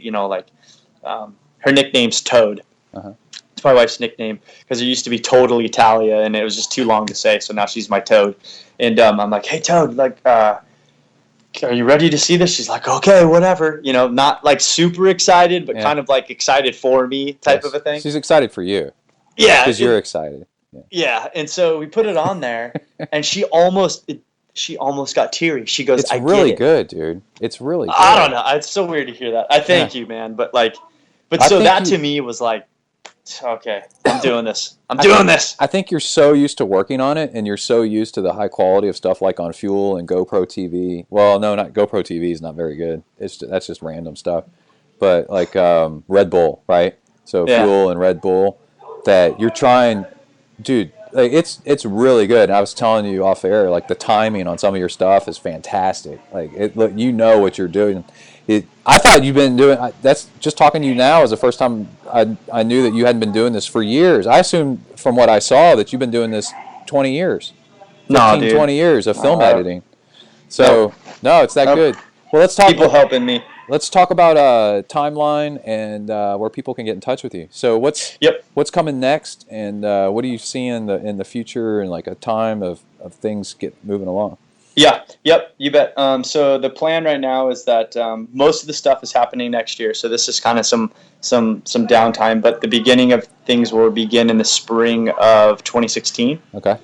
And so all that stuff is logistics right now, which seems like, oh, it may not be a lot, but it's a lot. Mm-hmm. And so for us, that will kind of start there. And I'm hoping, if all goes well, it could end there near midsummer. Okay. And we could actually have this thing be ready before I originally had planned to have it done around December. Mm-hmm. But I think if all goes well in there, we can get a lot of our stories and stuff like that we could be done by midsummer. Okay. And so the way that people can hit me up is, I primarily use Instagram, but the email for me is info@thetriumphproject.org, or just on, DM the Instagram, the handles, The Triumph Project, so @The Triumph Project. Right. And like I said, Twitter, I think it's The Triumph Proj, but there's like hardly anyone follows on that side. Yeah, well, let's change that. Let's get people on there, man. I haven't gotten the recipe for that, but then I also got a Facebook there, so you can either hit me up, just Jeff Fairbanks is my personal one, and there's also one for the Triumph Project. But I try to pride myself on responding, so unless I get flooded with something, I'm usually pretty good about getting back to it. Yeah. So anyone, down anything to help or any ideas, I'm always down to collaborate and try to find some stuff. Anything to try to help spread the burden, Yeah. If anyone's looking the burden to be dangerous, let's go. Let's rock this thing out. But then also, man, it's I've been doing stuff too where like I've been having people help me like making some stuff like recently I've been making some project hats. Mm-hmm. And so I set it up at cost. I don't do it. There's a company that does it, and it's people have been doing that too. They've been getting them. I think they're like $10 or $12 or something. And then I always share those photos. Like it's crazy to me to be like, I don't know who gets hats. I don't handle any of that stuff. Yeah. And it doesn't do money for me or nothing like that. It just literally tries to get the name out. And it's a trip, dude, on like the social stuff. When I start seeing people like, yeah, I got my project hat, like I'm rocking. I'm like, there's some like legit dudes like and chicks that have some of these hats and stuff. And I'll do my best. I'm gonna try to order some myself, and I'll try to send you one. But like, man, it's so humbling, dude. And so I thank you so much for listening to me and having me on and talking with me, man. It means a lot. Oh, man. Thanks. Well, yeah, you'll get humbled real quick working out with Dave and Rachel. I know that for sure. And who's the other guy, the young guy? Who is Jack. It? Yeah, Jack Toland. Jack Toland? He's to be on the lookout. Put it this way, he did his first Ironman in Arizona, and he walked with a 9:30. Wow. Yeah, I don't get it, dude. He's a trip. I don't know. Like, put it this way. So Rachel, so I've trained with them all. They're all way gnarlier than I am, right? Yeah. But it is all I can do to be in the draft of some of these people. Do you know what I'm saying? Like, and I just, they're like, okay, we're going to do some race pace. And I'm thinking, okay, sounds good. And I'm in there and I'm freaking sweating. I'm just like, this is bullshit. You know what I'm saying? Like, this is freaking crap. So anyhow, you be on the lookout for that stuff. And, obviously I'll be following the path too of the stuff. Like, I know we kind of talked more about the side about what I was doing, but, Dave's taken such a huge stride going to qualify for Kona and not taking the golden ticket. Rachel's transitioning over into long course, kind of coming from. Yeah, this is some really good stories right there. Yeah. It's cool, man. And then Yeah, and then who knows who we're going to get from the community. Yeah. You said you're going to come out there, so we'll get yours too. I might have to. Well, I was going to go to Bahrain, and then things didn't work out. I got a little bit of a foot injury. I'm trying to. Now you'll be my speed. Come with Fairbanks. Let's do this. And so Fairbanks, Florida, is that where you're at? No, I'm in Vero Beach, Florida. Vero. Okay. Fairbanks, what? Where's Fairbanks. That's. See you. Look at. I'm already, now. I'm sad. What? Jeff Fairbanks. Oh, Fairbanks. No, I thought you said. I thought you were saying that was a place. It is a place in Alaska, but I know. I was like, what? There's no triathlon going on there. If I owned that, then this project would be done already, right? Yeah.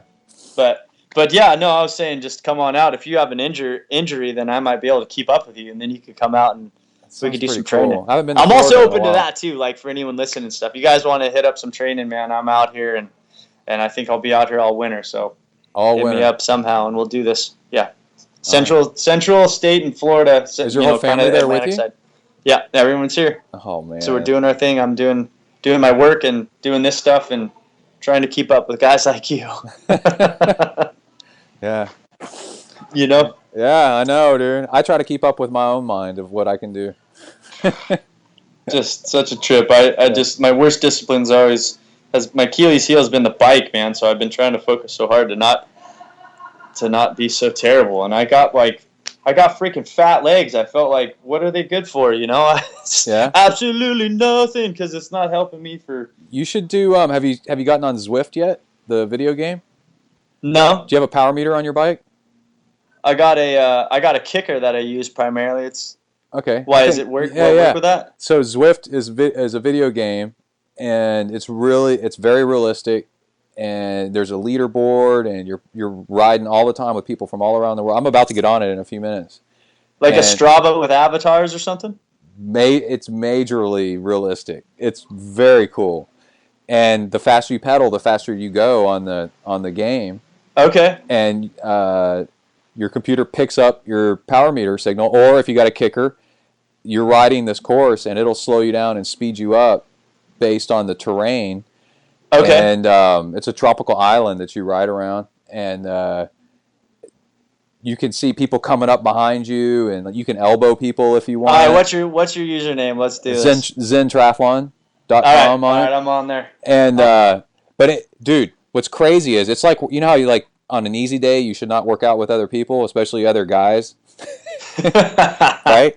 Well, this shit is going on 24/7, dude, all around the world. Okay. So you hop on. Everybody has their country flag on next to where they're from. So if you hop on early in the morning, there's like all of Asia is on this thing, and you're racing against all these people, Australia, you know, and then you can message other people while you're going. It's crazy. So you can talk. You can talk a bunch of crap. You see where you are on the course versus other people. And there's sprint finishes, and there's hill climbs with the banners at the top, 100 meters, you know, to the 300, 200, 100.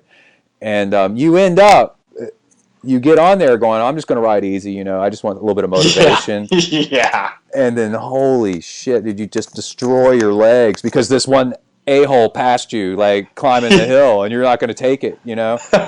And so you got to be careful. You got to ride it, like, only 3 times a week. But if you ride Zwift 3 times a week, that's your 3 hard workouts. And, yeah, you'll improve your bike watts, like, big time. Everybody says it's working for them. It's incredible. Zwift, huh? Yeah, all Zwift. Right. No, I'm down. Yeah, I'm into it. Send me any tips, too, for anything else like that. I'd be down for that anytime. Oh, yeah. No problem. And then let me know when you're out here so then I can really start ramping stuff up. Once I get your username passing me a bunch on that game. I know it. You'll know when I'm ready if you get an elbow from Fairbanks coming up on the side of you or something. You'll be like, that's it. Damn it, I'm going to Florida. If you get on there, you'll be Jay Fairbanks. Okay. There. Yeah. All right, look for me then. Yeah. Everybody else will look for me on there too. You'll like it, dude. Oh, I'm already liking it. I think I'm gonna love it. Yeah. Cool. Well, thanks for being on the show, and let's stay in touch. Yeah, man. And let's see if we can get me out to Florida, man. That'd be kind of fun. Absolutely. I'd be pumped. Oh, bring it. You got me. Is there room for me there? What are we gonna do? Yep. Yeah. We got our house, my in-laws' house. There's plenty of room. How close are you to the beach? Walk to the beach, 2 blocks. Oh, we can surf some. Yeah, we can surf Sebastian, or we can go down towards Fort Pierce. Both are easy. Oh. Ride up to Sebastian, come back down. That's a good ride. Run all the way up and down A1A, and if it's really cranking, we can get some dumpy little barrel spots right in town, which is like we can walk there. What's it like? What part of Florida is this? Vero Beach. Yeah. So it's Atlantic side, but it's about center of the state, and we're on the little barrier island. The barrier island. There's like a barrier island. I've got lots of family in Orlando. Well, that's like an hour and a half. Let's fly in there. We'll come get you. There's even a Blankner military school or not boarding school or elementary school. I'll get it straight. Whatever. In that area because my family's from there. Let me look on a map real quick. Let me look. Yep. Vero Beach. Yeah. Supposedly it was. It had some claim to fame when the Dodgers used to do their spring training here. Mm-hmm. They built like a big facility. I don't know what happened. I think they turned it into like a pool park or something like that. But it's kind of a quiet little place, and it's just it's awesome. You can hit A1A down and go all the way down south and all the way north. There's a ton of riding, and the roads are pretty mellow because I get a bit spooked, still by riding out in the. I mainly train on the kicker, like I was telling. That's like 90% of my cycling. So to go outside, it's like but it's pretty sweet. You can see Sebastian's only probably like 25 miles north. Yeah, I see it. Yeah, you're south of Cape Canaveral. North of Cape Canaveral is the first time I ever saw surfers, and I was like, I got to get into that. That is awesome. Yeah, and you probably coming from, well, you kind of have a little bit of warmth out there too, but coming from San Diego where I was from, I felt like when I came out here the first year, and this was years and years and years ago when I was just straight up surfing. Mm-hmm. You were trunking it all the time. Yeah. It was never cold. And then after I lived here for a while, it'd be like come wintertime, I'm like, oh, there's a breeze. I'm freezing. Right? Yeah, it's like I turned it right. Yeah. I put my dress on real quick and let me see if I can work something out with do it. My ZenTri wife and say I don't have anything planned at all for this winter.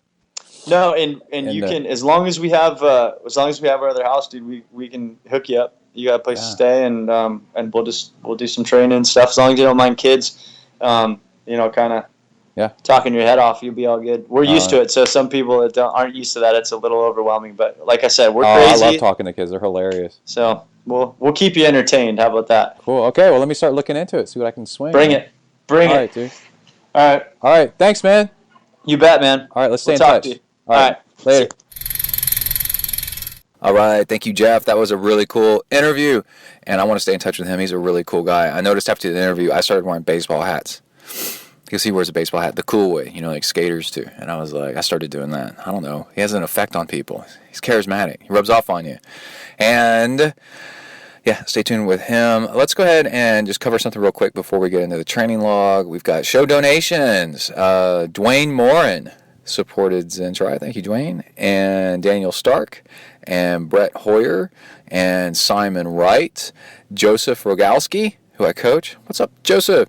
And Richard Tragot. Michael Radogna. And Nicholas Pike. I think Nicholas sent in a message. Let me check real quick with his email. Houston Marsh. Nicholas Pike said, "Hi, Brett. Just want to say I love the podcast. I found it really useful, and your philosophy and approach in line with my own towards triathlon. Whilst I want to be he said the beat version of myself. He means the best version of myself. Within the sport, I don't want to lose sight of everything else." Cool, man. Glad you like that. I've been wanting to mention, I haven't put out so many shows lately because I'm trying to regather myself after doing that Ultraman. And I don't like putting out shows if I don't have much to say. And after doing that Ultraman, that settled so many demons in my mind and made me feel so complete. I just don't have much to talk about.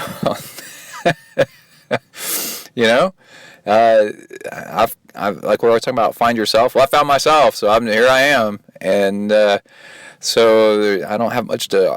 If other people want to argue with me about something or we want to discuss something, I'm fine with them being what they want to be and what they want to believe in because I'm happy with who I am. It's really interesting how somebody that's content doesn't feel the need to engage so much because when you engage with others, you're actually trying to prove to yourself. You're trying to convince yourself that you're right when you interact with other people. Strongly. And a podcast is a strong way to get out there and send a message. And Shows have slowed down recently, but as we pick up over Christmas and the racing season, we'll get back in with more stuff, because stuff is always happening and always changing. But thank you for the note. Houston Marsh, Ken Soderquist, and Nathaniel Lebeck, thank you very much for donating to the show. You too can support ZenTri by going to the left side of zentriathlon.com. That's where I put show notes and links for every episode. And on there on the left side, there's a link to support the show. You can do a one-time donation or set up a subscription and donate. It's a very small amount, and it's really cool. And it really, really, really helps out the show. And I appreciate it so much. A lot of hard work goes into making these podcasts. I make a lot of sacrifices in time. And time is valuable, especially if you're a triathlete, to do this show. But I love talking about triathlon with everybody and figuring it out there. So, your support is amazingly appreciated. And also, you can get Hornet Juice through that page. I think it's on the right-hand side. You scroll down, and there's a link to Hornet Juice. It's a purple and yellow logo, and Hornet Juice is an amino acid powder that you add to your fuel, and it hypes up your body's ability to burn its own body fat, which just turns you into a diesel engine. It's unbelievable. I used it during the Ultraman on day 1 and day 2. Never ran out of energy, and I biked 176 miles without stopping, and felt fine when I was done. I ate a hamburger when I was done. That was about it. And I was using Hornet Juice that day, the day before, 10K swim, 90-mile bike ride, I think, and just cruising along, just having a good old time.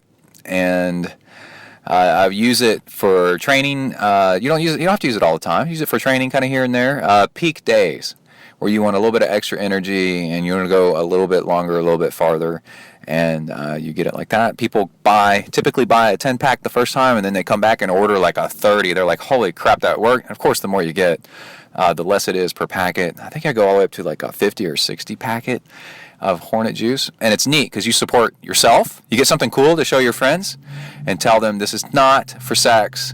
This is for triathloning. And all this crazy energy stuff you see at a gas station where they're like, trucker's choice of super bedroom aid and stay awake and drive your 18-wheeler, all night long. And this is not that kind of stuff. And also, you get to support me and help ZenTri stay on the air. And so you're doing two things at once. You're supporting the show and you're supporting yourself. 3 things at once. And I guess that's 2 things, isn't it? But anyway, the Hornet Juice is super awesome. And I also want to give a shout out to livingfuel.com. So they're a sponsor of ZenTri. They approached me and wanted me to try some of their stuff. They sent me this big box of stuff, and I love it all. I'm almost out of some of it, and because it's so cool, like I can only focus on a couple things at a time. So I've completely blown through the green smoothie mix, which is so good. I've blown through that first because that's probably the thing I am attracted to, because I used to eat green smoothies all the time. So this is like a green smoothie really easily. But and I've made a huge dent in the more fruit flavored one, and then a dent in the omega 3 and 6 fish oil capsules that they have. And now I am fully on board with the amino acid powder that they put in there. And this is the trick. Amino acids, they just don't taste all that great, and this stuff is pure straight amino acids, so that you get all of them. And since they're undoctored, unadulterated, well, they taste like amino acid powder, which doesn't taste all that awesome. So I figured out a way to fix it, and it's really, really cool. So you should take amino acids are really protein.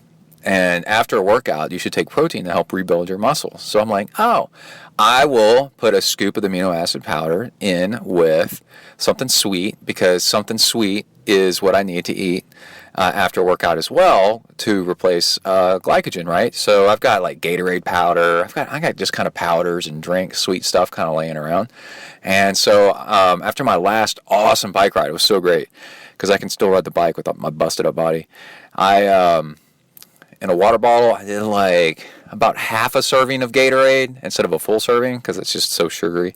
Did half a serving of Gatorade and then a scoop of the Living Fuel amino acid powder.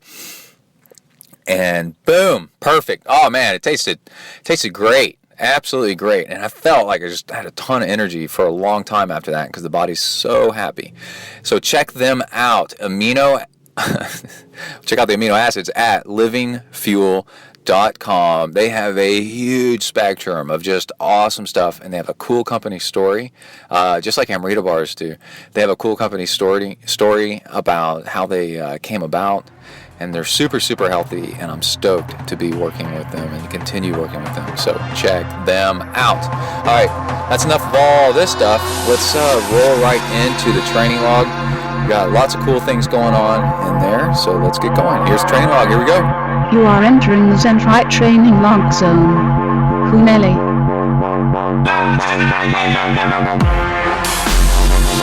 Hi everybody, my name's Brett. I'm a triathlete.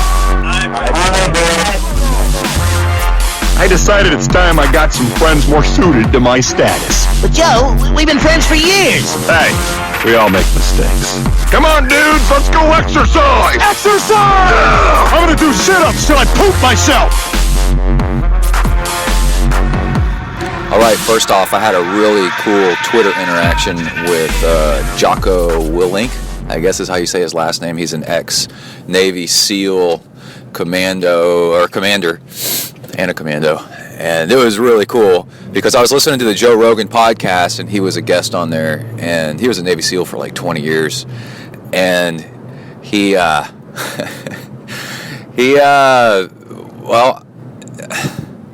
he's just in general pretty badass or very badass, and it was him going back and forth with Joe Rogan, and then while they were talking, I looked him up. This guy's face looks like the epitome of a badass soldier. And then I looked up his Twitter feed because Joe said that they just got him started using Twitter and Instagram, and it said mission accomplished, and it had a picture of a surfboard, and wherever he was surfing, it looked like it was cold and miserable, and I love that. I've done lots of cold weather surfing, and it is awesome. And then Joe Rogan said something about you've posted like getting up at 4:45 in the morning or 4:40 in the morning, taking a picture of your watch, like let's go ahead and get training and doing squats. And I thought, hey, I get up at 4:30 in the morning, so that's about how long it would take me to kind of drink a cup of coffee and take a picture of my watch. So I'm down with this. I like this guy. And then Joe Rogan started talking about the war of art, which is really cool. Sun Tzu was a famous Chinese general that wrote The Art of War, which you must read. It is incredible. The most valuable thing I ever learned out of that was, pick your battles and also try to drag out the enemy's supply line so they get really long. It's really cool, but you use this in everyday life and in work. So the war of art is pretty much quit being a pussy and do the work that you're supposed to be doing, and watch out a lot of stuff that you don't want. A lot of stuff that you're doing is delaying and not actually getting the work done. And then the guy mentions in his book that it's on Audible, by the way, The War of Art, I think by a guy named Pressfield, and he says that at one point he was a Marine, and that Marines love being miserable. And I thought, yeah, they do, because I went to Marine Military Academy, which is the hardest military school in the nation. Might be the world. I don't know what they're doing over in Russia, by the way. But the hardest military school in the nation, and it's run by Marines. It's Marine Military Academy. And they, my drill instructor for my company, I was in a squad that was in a platoon that was in a company. I was in Delta Company in this place. Was my drill instructor had just retired from 30-something years in the Marine Corps, and was the head drill instructor of Paris Island. And if you ever seen the movie Full Metal Jacket, that was that guy's job, and he was in charge of me. And military school was absolutely miserable, and they teach you to love it, and the discipline and the consequences, but the rewards from succeeding. And I ended up being a swim team captain at the hardest military school in the probably the world. So I was like a jock, but also to get extra liberty, that's what they call it. We got free time on the weekends. You had to have good grades. So I was on Dean's list and the swim team captain at the Marine Military Academy. And so it was hard living, man. And we lived as Marines, full-time, 24/7, boarding school, no civilian clothes. They issue you your underwear if you lose it. And take away when you show up, they take away your civilian clothes, shave your head, put your civilian clothes back in the suitcase that you showed up in, and put it in storage up in the attic, and you might see it when you graduate. That's how this school is run. And it is intense. It's full military all the time. Full Marine military. And Marines love being miserable. And then when I was in the Corps at A&M, I was in a Navy Marine unit, and I'd already seen so much stuff. And then the Boy Scout troop I was in for 8 years was a paramilitary, huge Boy Scout troop that was run by dads that were, almost all of them were Vietnam vets. My dad was a Vietnam vet. Assistant Scoutmaster was a Navy submarine commander in Vietnam. I don't think the Vietnamese had a big submarine contingency, but still hardcore. And buddies went on to become Marine pilots. I had a buddy that went on to become a Navy SEAL. And so, man, if anybody was primed to become a Navy SEAL, I also grew up in Alabama, Birmingham, and in Texas, in the woods, playing war nonstop, like this guy said he did growing up in Maine and Connecticut. All we did was play war all the time. So I wanted to be a Navy SEAL, but I guess being a little nerdy, if you read a lot, apparently it messes up your vision and kind of makes you nearsighted. So I was kind of nerdy too. I like computers and stuff, and I just didn't have the vision. My vision's really, really bad. So I have to wear glasses, and once I found out that to be a Navy SEAL, you've got to have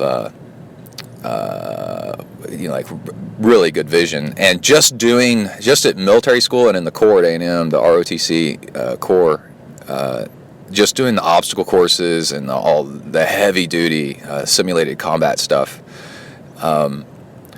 knowing that if you have a contact pop out or you got to wear glasses, you cannot be doing any kind of special forces anything, because you got people relying on you, or else they're going to die. And be like, hold on, I lost a contact. Like that. No, that's not going to fly.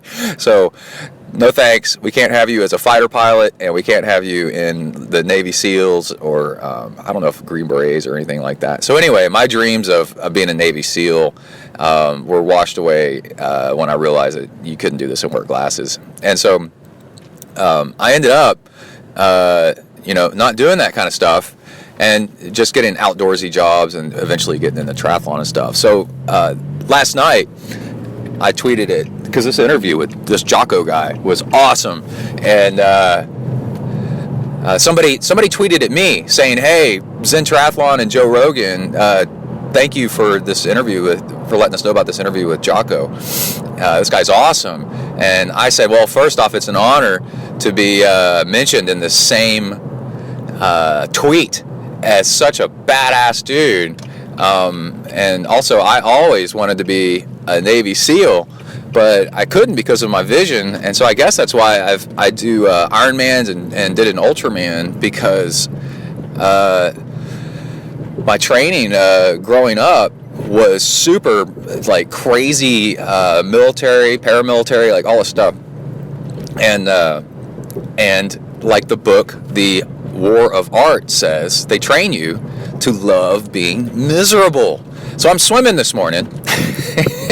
I can't see my watch because it's too dark, and I can't stay above the water too long because it's just above freezing. It's like 35 degrees or something on the pool deck with the wind blowing, steam going everywhere, and I can't see my watch because and I can't see what interval I'm on. And you know what? I'm like, oh man, and I'm like, this is awesome. I'm being hardcore. I freaking love this, And then you've got humility. the Jocko guy, whenever you you compliment him on what he's done, he just replies back, "I'm just a man. I'm just doing my stuff. I just do what I do. I'm just here to serve." And that's real, because if you know anything about combat and war and stuff, if you're still alive, there's people that have given more than you, and you're nothing compared to somebody that's given a limb or their life. So don't take yourself too seriously. Don't think you're that badass, because people have given a whole lot more. And I'm sitting there swimming, thinking I'm all badass, and I hear over the bulkhead on the other side, the high school swim team girls are over there cranking out the swim with just as much mileage, maybe more, probably more, and then they gotta deal with social pressures and go to high school all day with chlorine smelling hair, and I'm like, you're not that badass, man. There's 14, 15-year-old girls over there that could probably crush you in a 500. So put your goggles back on, put your head down, and keep swimming. There's more important things in life than thinking you're good at this kind of stuff. Get back to work, but enjoy being miserable, and that'll help you get the work done if you learn to love it. All right, weird first entry, but that's it. We did that while driving on the way from the pool to my office. I'm here a little bit early, so let me tell you, I've been listening to the first part, maybe the first hour of The War of Art, and I love it. You ought to check it out. It'll teach you a little bit about the mindset of people that get stuff done. If you learn to love being in the, what do they call it? Being in the hurt locker a little bit, then and learn to notice what are distractions, then you'll actually get a lot more done and kick some ass. All right, that's it. I got to go and have my second breakfast. All right, out, bang. Hello. All right. Whew. I'm out running on a country road. Got a car coming though. Before we get all philosophical, because I got some stuff for you. Let's do a couple of tips. So if you go swim and you swim outside, pool's cold. I guess it could be if it's an indoor pool and the air's cold. Wear a fleece jacket with a zipper all the way to the edge of the pool. See, my pool was air temperature was 35 degrees. Hold on, my mouth's filling up with spit. It's so cold outside right now. So I got this trick. Fleece top all the way to the edge of the pool. You're wearing your swimsuit underneath.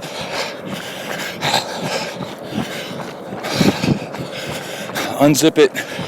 As you take it off, let it turn inside out. You know how your arms stick inside the sleeves? So now it's inside out on the edge of the pool, on the bench or whatever. Go swim. You hop in the water, you've been warm all the way up to the edge. And get out. Put on your jacket inside out. Quickly.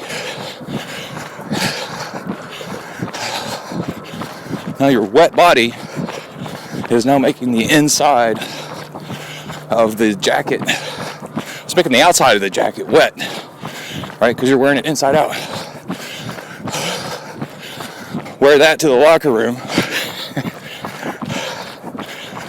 And it acts like a towel to keep you warm.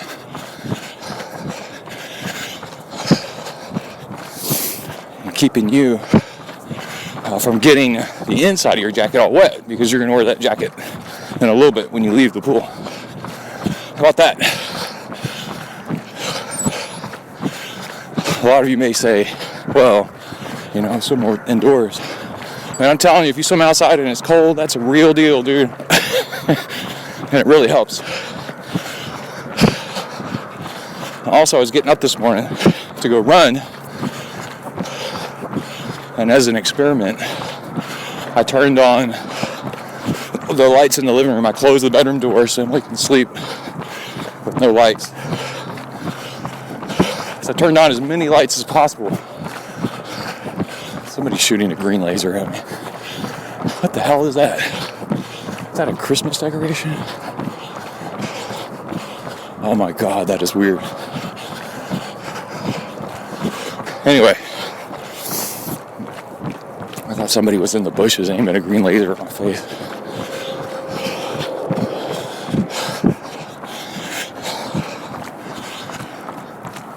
And by turning on all the lights, that wakes you up more. I found myself going out the door 10 minutes earlier than usual. And in a way better mood.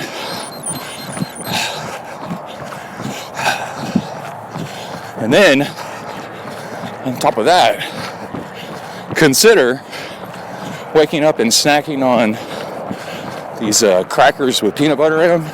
Where you buy a little packet, but get healthy ones. They make ones that aren't full of crap. They actually make healthy ones.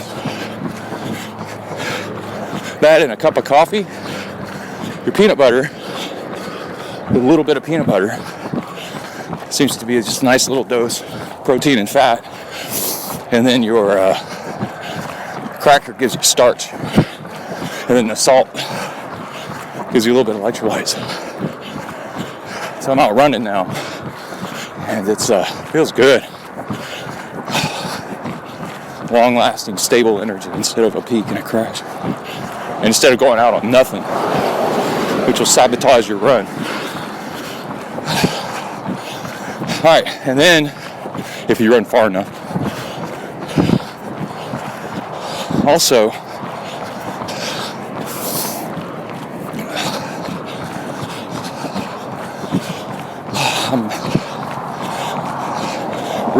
Listening to this audiobook. I was on the trainer last night and washing dishes last night.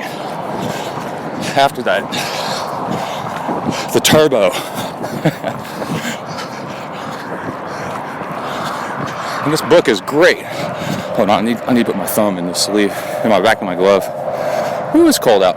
It's 35. Is that like 2 degrees Celsius or something? Anyway.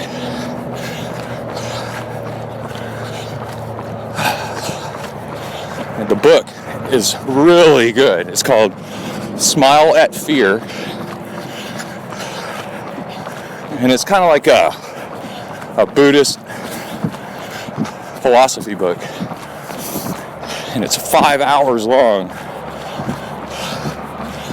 But it was written relatively recently, I think in the last 20 years.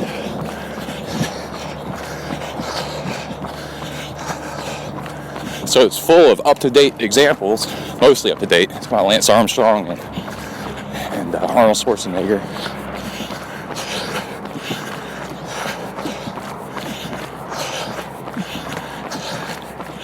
And it describes life a little bit, kind of like the warrior mindset, but not too much. It's just enough. It's just right. And then it's got the tiniest bit of salty language in it, which makes it real. I did a turnaround now. I'm running back past this laser light show in somebody's front yard. It's actually kind of cool. That is a trip. Anyway.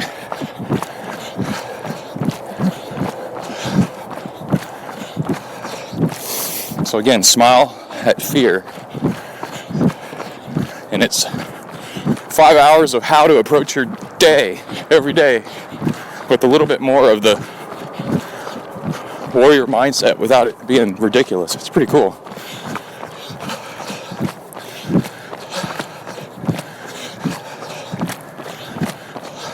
It's really motivating. I'm sitting there listening. Let's talk a little bit about task timing. So we've been doing this Blue Apron dinner thing. It takes forever to make dinner and it uses a lot of dishes. This is only for 3 people.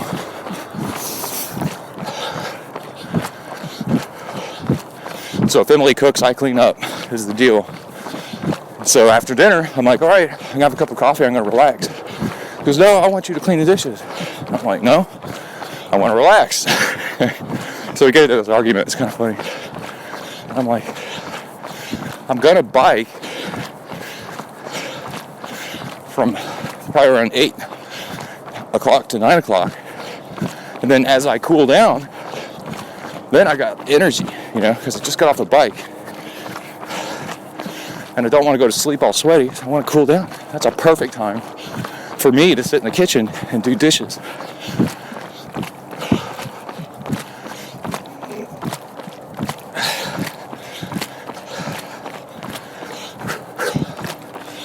She's like, no, you'll never do them.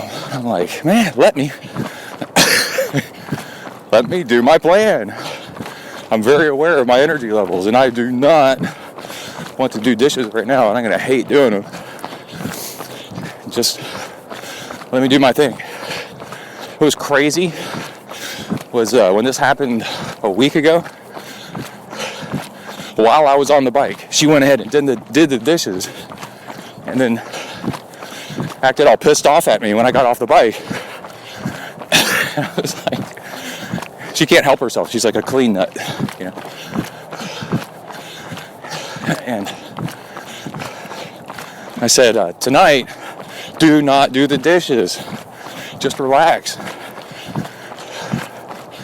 It's really interesting, One personality is relaxed, and I'll get to him in a little bit. Another personality.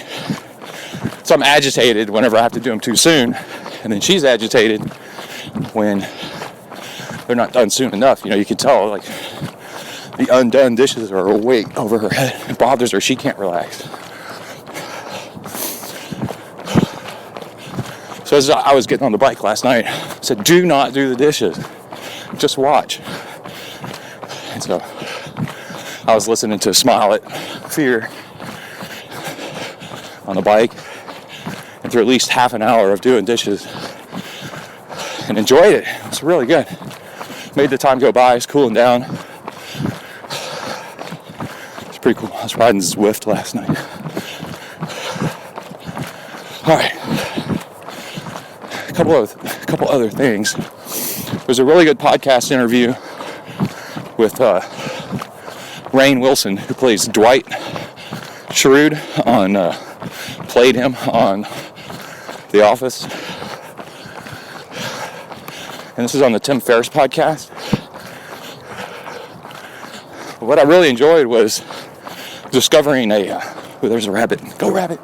Was discovering I'd heard of it, but the Baha'i religion, Bahai, and they pulled the trump card. They pulled out the ace, kind of like Zen does. They said, our religion is that all other religions, this is so good, our religion is that all other religions are true and are sending their prophet is the messenger, are just messengers to a greater truth that's even bigger. So Jesus, Muhammad, Buddha, I don't know, anybody that has a good message, significant good message in the history of the world is trying to bring you the real truth, which is everybody should get along, and at some point,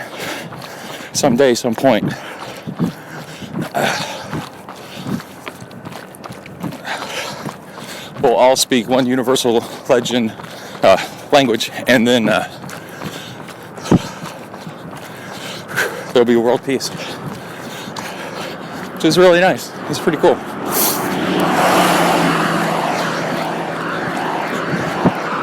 Which either may or may not be true, depending on whether you live it or not, and make it happen, is my opinion.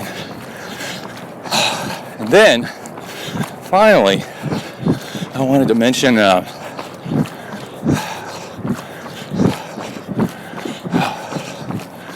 book, The War of Art, had something in it as I was wrapping it up. Something in it super cool. And I'm going to stop and pee here in the woods. I'll tell you in a second. Hold on. Let me pause this thing. Gotta get my hands out of my gloves. Eating my gloves so I can get it off my hands.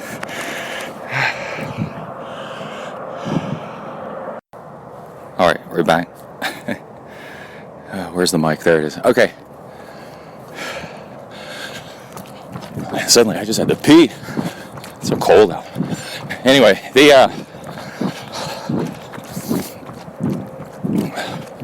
the War of Art, starting in chapter 31, but the good stuff gets in 32, describes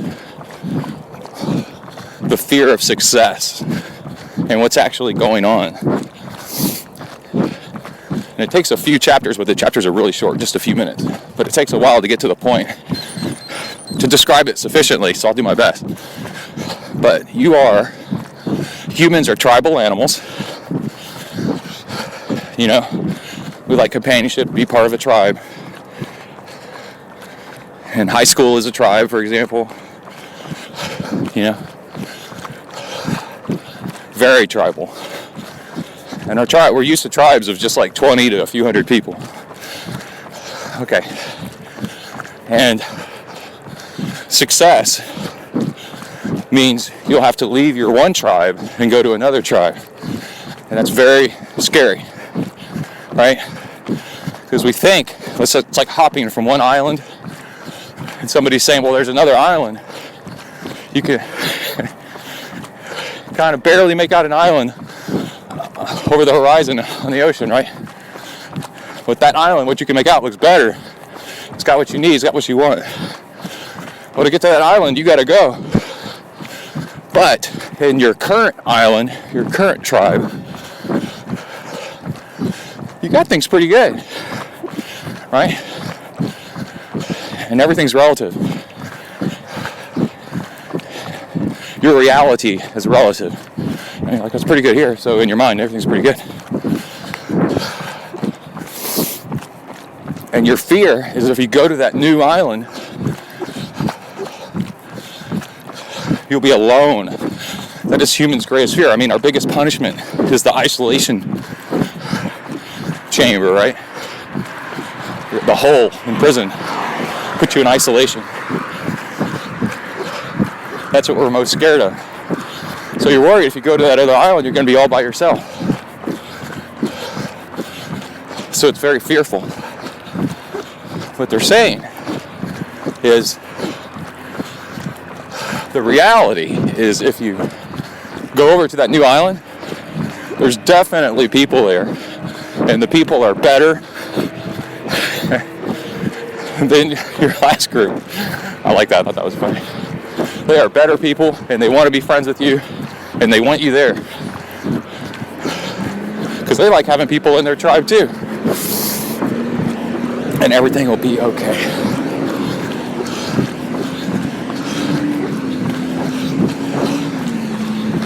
And also, in modern days, there's a difference between a tribe and a territory.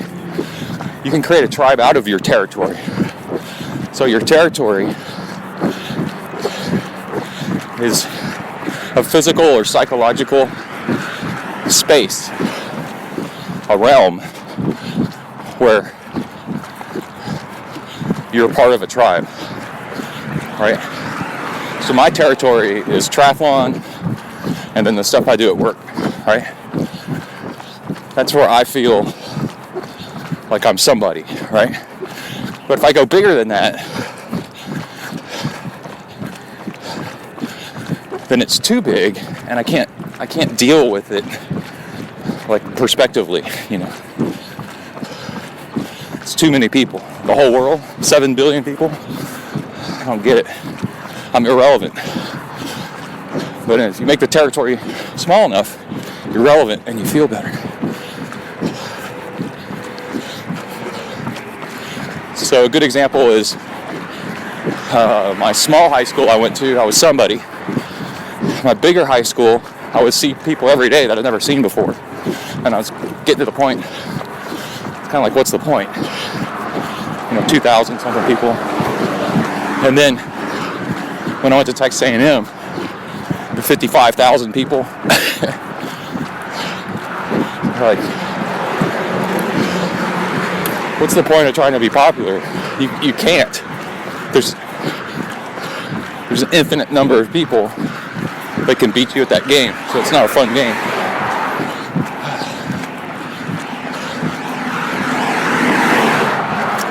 But besides all that, with island hopping, you need to try and experiment and hop from one tribal island to another, just small stuff, and feel the excitement, and then realize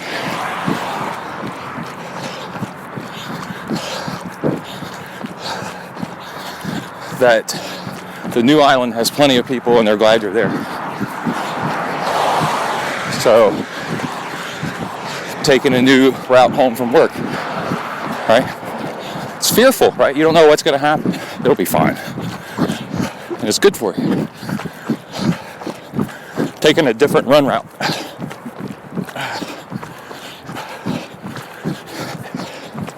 Proposing something to your boss, right? Man, you propose something to your boss, as long as it's not stupid, your boss will be like, man, I like this guy. Now you're starting to be in the realm of your boss, right? And then, what was another one? Asking somebody out on a date. Trying a new piece of training equipment. But as you island hop, watch this happen. This fear of the unknown, crossing the bridge, and then merging with the new tribe.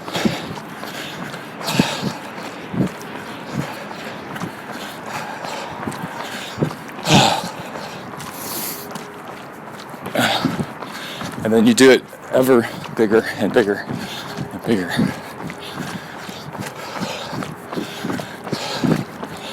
Triathlon training really pushes your boundaries, because, like I've always said, you cannot be successful at triathlon if you care what other people think. You gotta dress weird, you gotta do stuff at weird times of the day. You gotta be different. But if you want to be part of the tribe of successful triathletes and not sitting on your ass watching TV all day, being unhealthy, you got to hop that island, man. You got to do it.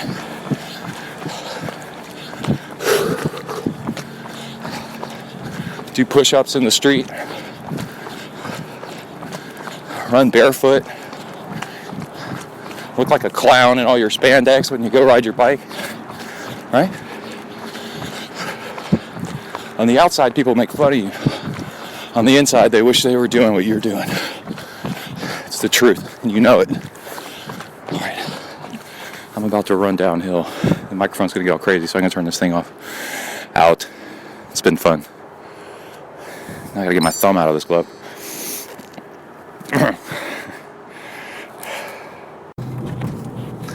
All right, I'm leaving Freebirds after eating a nice healthy burrito, and I actually have a request of y'all. And what's happening is I just got word that Triathlete Magazine is going to run a feature on some inspirational age groupers, and you just have to tweet them and let them know who you want. Please tweet them and tell them about @ZenTriathlon, and that you want them to feature me in their magazine. And I'll tell you why. Is because I don't really care about me. What I do care about is I believe that we can actually change the world and have more people doing triathlon, and that doing endurance sports can be more widely accepted as a thing and not a mystery of how to do it like it's some kind of ninja skill. It's actually really easy. It's really simple. And that's what I try to bring to people. And right now, the world is stacked against us as long-distance athletes, And what we do, the whole world is really either no sports and sitting around and watching TV, or very short distance contact sports, stuff that lasts like 30 seconds to a minute, the 100-yard dash. And humans are meant to do long distance stuff. And we are so much happier when we do and can, but our environment is actually stacked against us. There's two things: the physical environment. I want to go mountain biking. There's I want to go road biking. I get yelled at all the time to get off the road or to go to a park. Well, the loop in the park is 3 miles long, and how are you supposed to get in a 30-mile mountain bike ride when it's 3 miles long, right? And then the high school that just got built near my house has no swimming pool, and the local high school track, they've closed it off to the public so that you can't go exercise on it. And you ride your bike, or you get told to get off the road, and it's like the whole world seems to be stacked against us in the physical matter. And then if you happen to live in a place like Boulder or maybe San Diego, then things kind of work out your way. But you're considered such an oddball. And then if you try to eat healthy or you try to exercise long distance, it's such a mystery on how to do it. And I keep trying to put out this show. I ask myself all the time, why do you keep putting out the show? And it's because I have a vision of a world that is supportive of people trying to do endurance sports instead of us fighting against the world that has to do with endurance sports. And there's a big difference in what happens. My neighborhood that I grew up in, Kingwood, had a swimming pool in every part of the neighborhood. Every village is how Kingwood is broken up. And guess what? Everybody was on swim team. Everybody grew up swimming. Everybody swam all the time, and we produced amazing swimmers by the time we got to high school.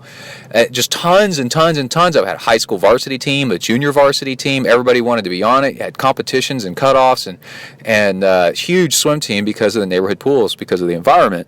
And this town I live in now has we have like 3 community pools, but only one of them is open for actually lap swimming, and it's only half of it, right? And then so where's all the swimmers, right? This whole culture, it's the same size town as Kingwood, and this whole culture is totally rigged against swimming. And then how to train yourself for long distance stuff is completely messed up in this world, right? It's really no big mystery once you understand how to do it. It's consistency, it's a little bit of volume, and it's not going too hard, it's going just about right, and it's eating the right stuff. But when you start trying to do triathlon or ultra running or long distance swimming, marathon swimming, people think you're from freaking outer space, and you're like, no, this is something that we've been meant to do, and it's something we can do. And that's my rant, is that I have a vision of a world that's completely different than the uphill struggle that we're against all the time right now. And if I get in Triathlete magazine, that's the message I want to continue to promote and say that we've got to work on. And I want you to join me. I want you to tweet at Triathlete magazine and tell them to run me in part of their, they'll probably do like 10 age groupers or something like that, right? And so there'll be all kinds of people with their different messages. And, some people want, to let it be known that, how you can help handicap people do triathlons, which I've done, by the way. I ran a blind lady through a half marathon with a rope tied to my arm, right? Or they want to talk about how, shorter distance triathlons are, need to be remembered because everybody's so into Ironmans and stuff.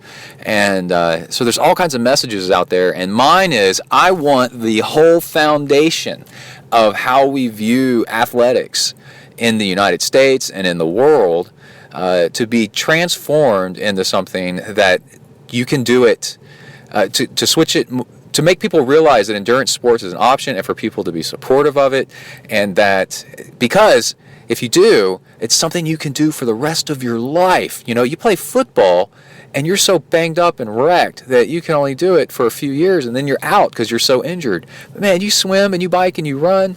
Oh my gosh, this is a lifetime sport that you can do with your family. I was talking in the locker room the other day with a guy that we were talking about how he did a triathlon where his kids and grandkids were in the same triathlon with him, and how awesome is that?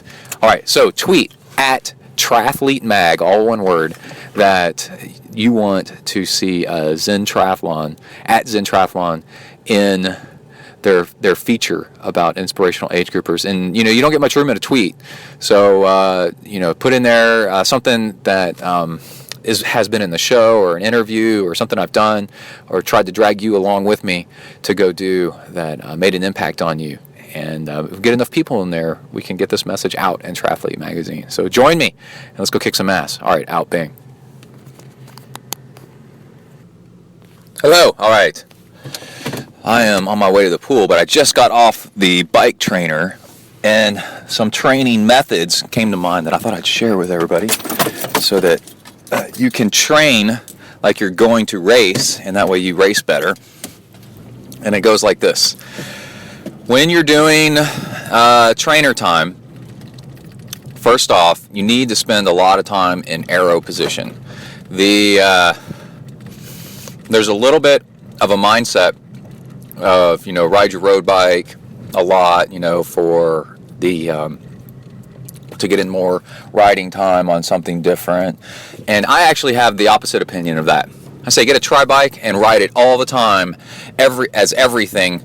Indoor, outdoor, long rides, easy rides, and get really used to that tri-bike position. Because the more time that you're able to spend in aero position, the faster you are. It is 2-3 miles per hour faster. And I promise you that if you spend enough time in the aero position, you can get that as your default easy mode, just kind of like resting, like you're watching TV, laying on your stomach with your head propped up on your hands, with your elbows under your head, like a little kid kicking his legs while you're watching TV.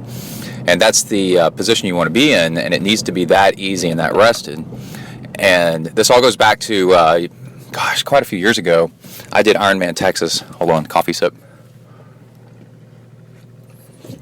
And I had trained myself to do aero position for hours and hours and hours and hours on end, and so that it was actually easy. I did it by riding my tri-bike all the time.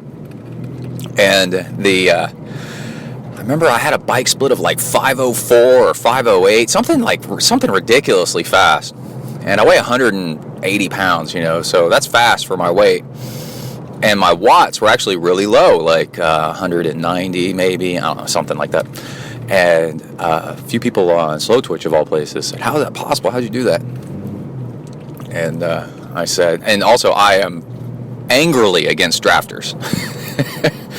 And I said, I rode in the aero position the whole time, and I went just a slightly bit harder on the uphills and slightly bit easier on the downhills, and that's what I got. It was absolutely amazing. So you can go really fast if you can stay in the aero position. So back to the trainer, you want to be on the as much time as you can on the trainer riding aero position, but when you do intervals, and you need to mix in intervals, that's a whole nother talk. When you do intervals, if you think about it, the times that you're putting out the most power, let me turn on the AC here. We did a road trip yesterday to a cave, and it was cold, so the AC's all messed up. The time you put out the most power is when you're going uphill, pretty steep, right? What are you doing when you're going uphill pretty steep? Do aerodynamics matter? No, they do not. You're sitting up, right?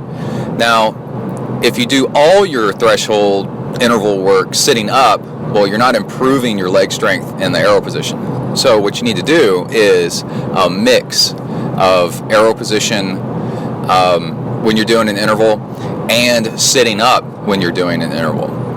And also, on my tri-bike, on the trainer, I have the front end elevated just the tiniest bit, because you're on the trainer because you're trying to train yourself. What are you trying to do? You're trying to train yourself to be better. Better at what? Better at going harder. What are you doing when you're going harder? You're going uphill. Right? The body position is everything.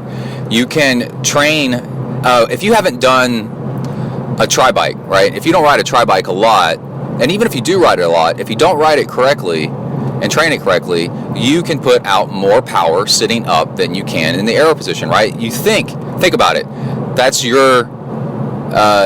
what you think is normal, right? Well, actually, I always say on this podcast, I am just some dude, right? I am not special, gifted, anything. In fact, I'm probably the opposite of that. And I used to have my power be higher when I'd sit up, right, climbing a hill. But over the years, I've trained my power. My power in the aero position has gone up and up and up and up because I ride the aero position so much that my power output at the same heart rate is higher in the aero position than it is in the sitting up position. And that is really, really rare for most age groupers, back of the pack to middle of the pack. I would say front of the pack age groupers, that starts becoming more and more common, where they're so used to the aero position that they've ridden it so much that they ride upright and sitting up so little that their power at the upright position is actually not as well trained, right? So the front of your bike can be, if you ride with it with just like at a 1% hill climb angle, maybe 1.5%, maybe 2%, then you're slightly up. So when you're doing your interval work, when you're doing your trainer rides, the gravity's kind of pulling back on your body a little bit, so you're training the exact right saddle position and handlebar position for you to be in to when you're training yourself to put out more power. And when you're training yourself to put out more power, that's what's going to happen. When you're doing it on the trainer, that's what's going to actually happen on the road. The exact same percentage body position, that you're in. Hold on, coffee break. Okay. So, the thing is, you can see there's a problem. You can either train for more power sitting upright, right? Because I said the time when you need the most power is sitting upright because you're going up and over a hill. But how often does that actually happen, right? Because you spend a majority of your time, big time, putting out power in the aero position. So you solve the aero position problem by trying to spend as much time as you can in training in the aero position, and that will do wonders for the power output in the aero position, and high cadence and relaxed and all that stuff. And if you can't be relaxed and put out a high cadence and breathe well in the aero position, well, then your aero position is too cramped, or something's wrong with it. You're too stretched out, something's wrong. But when you're doing an interval, let's say you're doing a 3-minute long interval or a 10-minute long interval, and you're doing 4 of them. Well, while doing the intervals, either alternate aero position intervals and then sitting up intervals, or within the interval, alternate aero position and sitting up, and aero position and sitting up. Because you want both. You want to increase your power at both positions so that you're very effective at both. Now, there's another thing. After doing an interval, this is what happened while I was on the bike. I was riding on Zwift, and which is the video game thing. It's pretty cool. After the interval, you need to train like you're going to do in real life. What happens after you do an interval on a triathlon bike in the real world, right? You're going uphill, you're working hard, you crest the hill, and then you go downhill, and what do you need to do? You need to get in the aero position, right? Because now you're doing 30-something miles an hour going downhill, and if you're sitting up, right, then you're creating a lot of drag. It's not efficient at all. But if you don't train yourself so that after you do an interval, you need to train, let me rephrase that so it's easier to understand. You need to train yourself so that after you do an interval, that you're back in the aero position within seconds. Very, very few seconds. And the trick is do hard on the interval and tell yourself, stay in the aero position or get in the aero position and relax in the aero position, and imagine that you just crested the hill and now you're going downhill, and pedal easy, cruising down the hill, and catch your breath while in the aero position. And if you do it in training, you will actually do it on race day with it being second nature without you having to think about it, because there's too much going on race day for you to actually have to think. Okay, so let's review. You need to train both. You need to train intervals. You need to train intervals both aero position and sitting upright, because when you're going up a hill and there's no aero drag and you're putting out major watts to crest that hill, right? You can sit upright and give your aero position kind of a break. That's a really good time to do it. And then, but you also need to ride in the aero position a ton so that you're very comfortable in it. In fact, it's so comfortable that you're easily in that aero position just as much as you are in the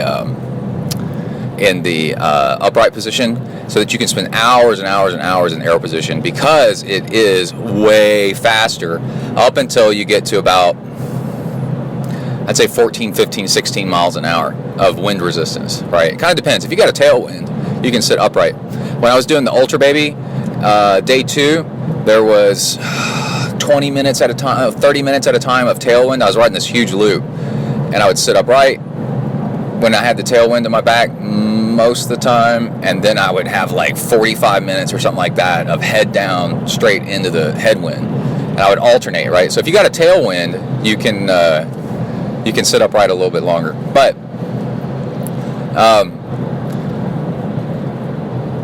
don't fall into the trap of thinking you need a road bike to go train on in the winter. Just train on your tri-bike and try to stay in the aero position as much as possible, and you can improve the amount of power that you put out in the aero position all the time, because you always train on your tri-bike. Now I have both. I have three. I have a tri-bike, road bike, and a mountain bike. One, I have a commuter bike. I've got a problem. Is really what I've got. But the road bike sees very little use because I'm always on my tri-bike. Always, always, always. And that's not just me. Luke McKenzie will tell you, and he just went sub 8 at Ironman Western Australia. Luke McKenzie will tell you, tri-bike all the time, all weather. Jonas Kolting, who lives in Sweden, which has some brutal winter, is I don't know if he talks about tri-bike all the time, but he says ride your bike outside all the time and get used to the weather. Be a badass, you know. And so there's lots of people that do it that way. And I'm not saying you have to do it that way, but don't think that you can't do it because you've never heard of anybody doing it. Believe me, there's lots of people doing stuff different ways. So give it a try and see what happens. And that's why I'm big into. I ride my tri-bike everywhere. There was a group ride where we did bar hopping, where we went from one bar to the next here in town the other day. And for that, I rode my road bike. You know, because we're going over curbs and stuff like that. But otherwise, if I go out for a ride, it's all tri-bike all the time. And then I'm in that aero position like it's nothing. It's not a big deal at all. And that's how it works. All right, that's it. I got to go swim. Out, bang. All right, let's go ahead and wrap up this episode. I want to give a shout out real quick to Chris Hague Racing, Hague, Chris Hague Racing. The dude is awesome. He's a big fan of ZenTri. He's trying to get me to go train on Zwift with him the other day, and it will happen. So I run shirtless. AJ Balco, aka AJ Balco, and Chris Hague Racing, both trying to get me on Zwift.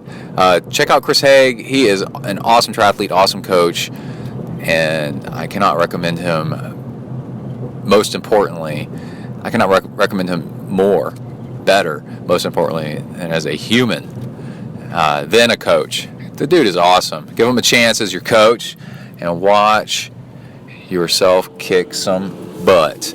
Also, I did a, what is it called? Challenge for Stevo? Let me figure out what it's called real quick. I did a swim this morning. Adam Chame, who I used to coach, asked me to do a Stevo challenge. What is it called? Swim this morning. It is Racing for Stevo. It's a hashtag on Twitter. And it's where you swim